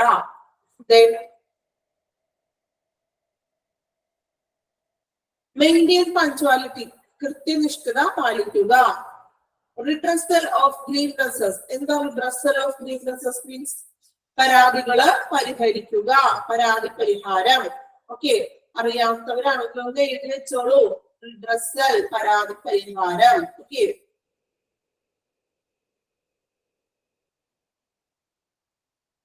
then last one, proper appointment system.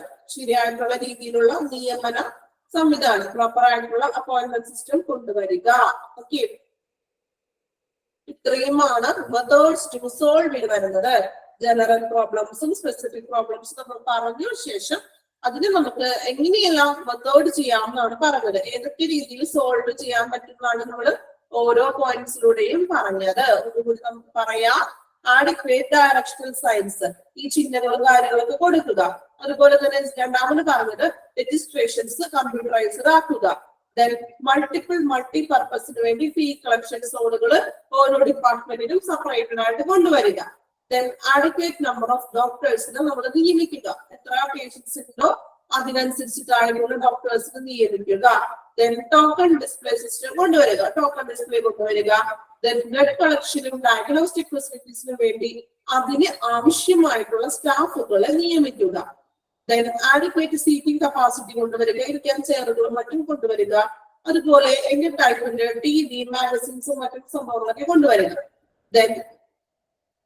ഒപിയിലെ junior ഡോക്ടേഴ്സിന് screening കൊടുക്കുക. ക്യൂവിംഗ് തിയറി കൊണ്ടുവരിക, തിരക്കൊഴിവാക്കാൻ വേണ്ടി ക്യൂ സിസ്റ്റം കൊണ്ടുവരിക. ക്യൂ ജമ്പിങ് ഒഴിവാക്കുക. കൃത്യനിഷ്ഠത പാലിക്കുക. അതുപോലെ പരാതികൾക്ക് പരിഹാരം കാണുക. അപ്പോയിന്റ്മെന്റ് സിസ്റ്റം പ്രോപ്പർ ആയിട്ട് കൊണ്ടുവരിക. ഓക്കെ, മെത്തേഡ്സ് ടു സോൾവില് ഇത്രയും കാര്യങ്ങളാണ് വരുന്നത്. ഓക്കെ ആണോ? ഇത്രയും പോലെ നമുക്ക് ഇനി എടുത്തിട്ടുണ്ടെങ്കിൽ ബോറായി പോകും അല്ലെ? ഇത്രയും മതിയില്ലേ നമുക്ക്? മതിയോ അല്ലെ? ഇനി കുറച്ചും കൂടെ ആയിട്ടുണ്ടെങ്കിൽ നിങ്ങൾക്ക് ഇത് പഠിച്ച് തലക്കി ബുദ്ധിമുട്ടാക്കും അല്ലെ? ഇത്രയും മതി. ഓക്കെ,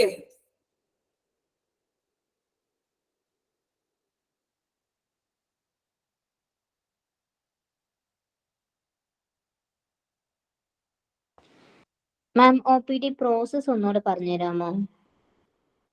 എന്താ ചോദിച്ചോളൂ, ക്ലിയർ ആയില്ല. OPD പ്രോസസ് ഫസ്റ്റ് എടുത്തില്ലായിരുന്നു, അതൊന്നുകൂടെ പറഞ്ഞുതരാമോ മാം?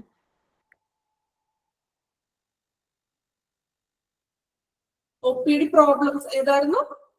പ്രോസസ് ഫ്ലോ ചാർട്ട് ഇല്ലേ? ഫ്ലോ ചാർട്ടിൽ പറയുന്നത് നമ്മൾ കഴിഞ്ഞ ഒരു ഫ്ലോ ചാർട്ട് നോക്കിയില്ലേ? ഓർമ്മയുണ്ടോ? ഒരു ഫസ്റ്റ് ഒരു ഫ്ലോ ചാർട്ട് നോക്കിയില്ലേ? അതെ ma'am flow pattern of client in OPD അല്ലേ? അത് മനസ്സിലായി. സെക്കൻഡ് വൺ മനസ്സിലായില്ല. ഓക്കെ, നമ്മൾ ആദ്യം പറഞ്ഞ ഫ്ലോ ചാർട്ട് തന്നെയാണ് ഏകദേശം പറയുന്നത്. ഇവിടെ വ്യത്യാസം എന്ന് പറയാനായിട്ടേ ഒരു ഇൻവെസ്റ്റിഗേഷനും റെഫറൽ സ്പെഷ്യലും വരുന്നുണ്ട്. നോക്കാം. അതായത് നമ്മൾ ആദ്യം അറൈവിംഗ് അറ്റ് OPD-യിലേക്ക് നമ്മൾ വന്നു. പേഷ്യന്റ് നമ്മൾ പോകുന്നു. നമ്മൾ പോയ കാര്യം ആലോചിച്ച് നോക്കിയാൽ മതി. നമ്മൾ ആദ്യം OPD ചെന്നു, എന്നിട്ട് നമ്മൾ എവിടെ പോയി? റിസപ്ഷനിലേക്ക് പോയി. റിസപ്ഷനിൽ നിന്നാണ് നമ്മൾ എന്ത് ചെയ്യുന്നത്? രജിസ്ട്രേഷൻ ചെയ്തു. നമുക്ക് ടോക്കൺ നമ്പർ അവർ ഇഷ്യൂ ചെയ്ത് തന്നു. നമ്മൾ എന്ത് ചെയ്തു? ആ ടോക്കൺ നമ്പർ പിടിച്ച് വെയിറ്റിംഗ് റൂമിൽ അവിടെ വെയിറ്റ് ചെയ്തിരിക്കുകയാണ്. ഡോക്ടറെ കാണാൻ വേണ്ടി പുറത്തിരുന്നു. നമ്മൾ കൺസൾട്ടേഷന് വേണ്ടി ഡോക്ടറെ കണ്ടു. ഇൻവെസ്റ്റിഗേഷൻ, അതായത് ഡോക്ടർ മീൻസ് ടെസ്റ്റുകളും കാര്യങ്ങളൊക്കെ ചെയ്യുമല്ലോ. ടെസ്റ്റുകളും കാര്യങ്ങളൊക്കെ എഴുതിയിട്ടുണ്ട്. ഇൻവെസ്റ്റിഗേഷൻ നടത്തി. എന്നിട്ട് നമുക്ക് ഡോക്ടറിനെ കണ്ടു ശേഷം എന്ത് ചെയ്തു? മെഡിക്കൽ ചീട്ട് തന്നു. ഇന്ന കാര്യങ്ങൾ ആ ചീട്ട് പ്രിസ്ക്രിപ്ഷൻ തരില്ലേ? അതുമായിട്ട് നമ്മൾ എന്ത് ചെയ്തു? ഈ ഇൻവെസ്റ്റിഗേഷൻസ് കഴിഞ്ഞിട്ട് നമ്മൾ റെഫറൻസ് സ്പെഷ്യലിന് വേണ്ടി പോവുകയാണ്. റെഫറൻസുകൾ എടുക്കുകയാണ്. അതായത് ഇപ്പൊ മെഡിസിൻ വേണോ, ഫാർമസിയിലേക്കൊക്കെ പോകണ്ടേ, അതിന് വേണ്ടിയിട്ട്. അപ്പോ മെഡിക്കൽ ഷീറ്റ് തന്നു ശേഷം നമ്മൾ എന്ത് ചെയ്തു, അതുമായിട്ട് റെഫറലുകളൊക്കെ തന്നിട്ട് അറൈവിംഗ് ഫാർമസിയിലേക്ക് പോയി. മെഡിസിൻ വാങ്ങിക്കണ്ടേ? ഫാർമസി പോയപ്പോ അവിടെയും ഒരു ടോക്കൺ നമ്പർ നമുക്ക് തന്നു. ദെൻ നമ്മൾ വെയിറ്റ് ചെയ്തിരുന്നു, ടോക്കൺ വിളിച്ചു, മെഡിസിൻസ് വാങ്ങിച്ചു, ദെൻ ഡിപ്പാച്ചർ ചെയ്തു. ജസ്റ്റ് ഒന്ന് മനസ്സിലാക്കിയാൽ മതി, വലിയ ബുദ്ധിമുട്ടൊന്നും ഇല്ല. ഇതൊന്നും അങ്ങനെ ക്വസ്റ്റ്യൻ വലിയ രീതിയിലൊന്നും ചോദിക്കില്ല കേട്ടോ. അത്യാവശ്യം നമ്മൾ പോകുന്ന ഒരവസ്ഥ തന്നെയാണ്, നിങ്ങളൊന്ന് മനസ്സിലാക്കിയാൽ മതി. ഓക്കെ, ഒന്ന് വായിച്ചാൽ മതി കേട്ടോ. വലിയ ബുദ്ധിമുട്ടൊന്നും ഇല്ല, അങ്ങനെ ക്വസ്റ്റ്യൻസ് അങ്ങനെ ചോദിക്കാൻ ചാൻസ് ഇല്ല. ഓക്കെ, ക്ലിയർ ആയോ? Yes ma'am. വായിച്ചു നോക്കിയാൽ മതി കേട്ടോ. നമ്മൾ പോകുന്ന കാര്യം നിങ്ങൾ ചിന്തിച്ചാൽ മതി. നമ്മൾ എന്ത് പഠിക്കുമ്പോഴേ നമ്മള് ഇതുപോലെ ഒരുപാട് ബൈഹാർട്ട് ചെയ്ത് പഠിക്കുമ്പോൾ നമുക്കത് മറന്നു പോകാൻ ചാൻസ് ഉണ്ട്. അപ്പൊ നമുക്ക് എക്സ്പീരിയൻസ് ഉണ്ടെങ്കിൽ നിങ്ങൾ അങ്ങനെ ഒന്ന് കണക്ട് ചെയ്ത് പഠിച്ചോളൂ, അപ്പൊ നമുക്ക് കിട്ടും. ഓക്കെ, വേറെ കുഴപ്പമൊന്നും ഇല്ലല്ലോ. ഈ ചാപ്റ്റർ ഒരുവിധമായിട്ടുണ്ട്. എനിക്ക് തോന്നുന്നു ഹാഫ് ആൻ ഇനി എനിക്ക് തോന്നുന്നു ഒരു ക്ലാസ് കൂടി കഴിഞ്ഞാൽ നമ്മുടെ ഒരു ചാപ്റ്റർ ഒക്കെ തീർന്നേ കേട്ടോ. പെട്ടെന്ന് ഓർഗനൈസേഷണൽ കമ്പോണൻസ് ഒന്ന് പറഞ്ഞുതരാമോ? ഓർഗനൈസേഷണൽ കോമ്പോണൻസ് ആണോ? അതെ. ഓക്കെ, ഓർഗനൈസേഷണൽ കോമ്പോണൻസ് അല്ലേ, നിങ്ങൾ മെയിൻ ആയിട്ട് ആ 4 ഘടകങ്ങൾ പഠിച്ചു വെക്കാം. Medical staff, nursing staff, subservient staff, clerical staff. ഇതാണ് മെയിൻ ആയിട്ട് ഒരു ഓർഗനൈസേഷണൽ OPDയിലെ ഓർഗനൈസേഷണൽ കമ്പോണൻസിൽ വരുന്ന 4 ഘടകങ്ങൾ. ഇനി ഇവർ എന്തൊക്കെയാണെന്നാണ് ഇപ്പുറം പറയുന്നത്. അത് നിങ്ങൾ പഠിക്കാൻ പറ്റിയില്ലെങ്കിൽ പഠിക്കണ്ട, വിട്ടേക്കും, കുഴപ്പമില്ല. ഈ ഒരു 4 എണ്ണം കമ്പൽസറി ആയിട്ട് പഠിക്കാം. മെഡിക്കൽ സ്റ്റാഫ് എന്ന് പറയുന്നത് സെൻട്രൽ ടു ഓർഗനൈസേഷൻ, അതായത് ഒരു OPDയിലെ മെഡിക്കൽ സ്റ്റാഫാണ് കേന്ദ്രം എന്ന് പറയുന്നത്.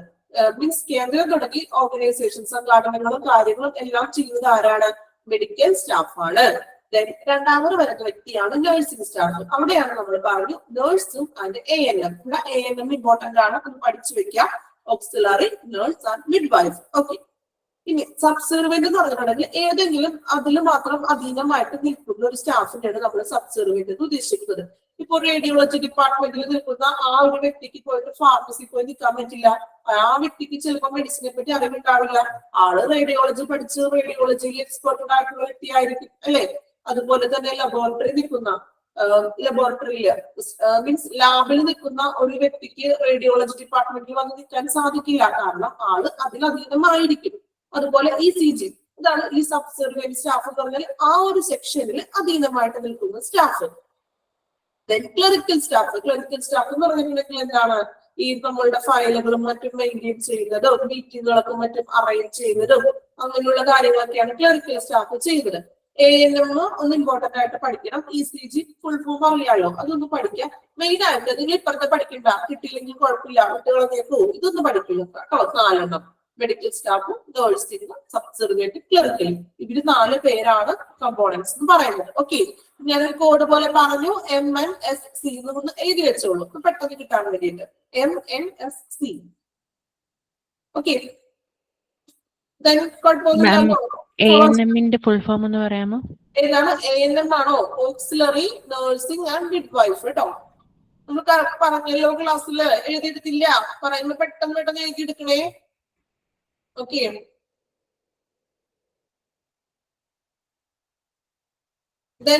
അപ്പോൾ നമുക്ക് ഇത്രയും ക്ലാസ് മതി. ഇന്ന് ബോറടിച്ചോ? ഒരു ഹാഫ് ആൻ അവർ കൂടി എടുത്തപ്പോ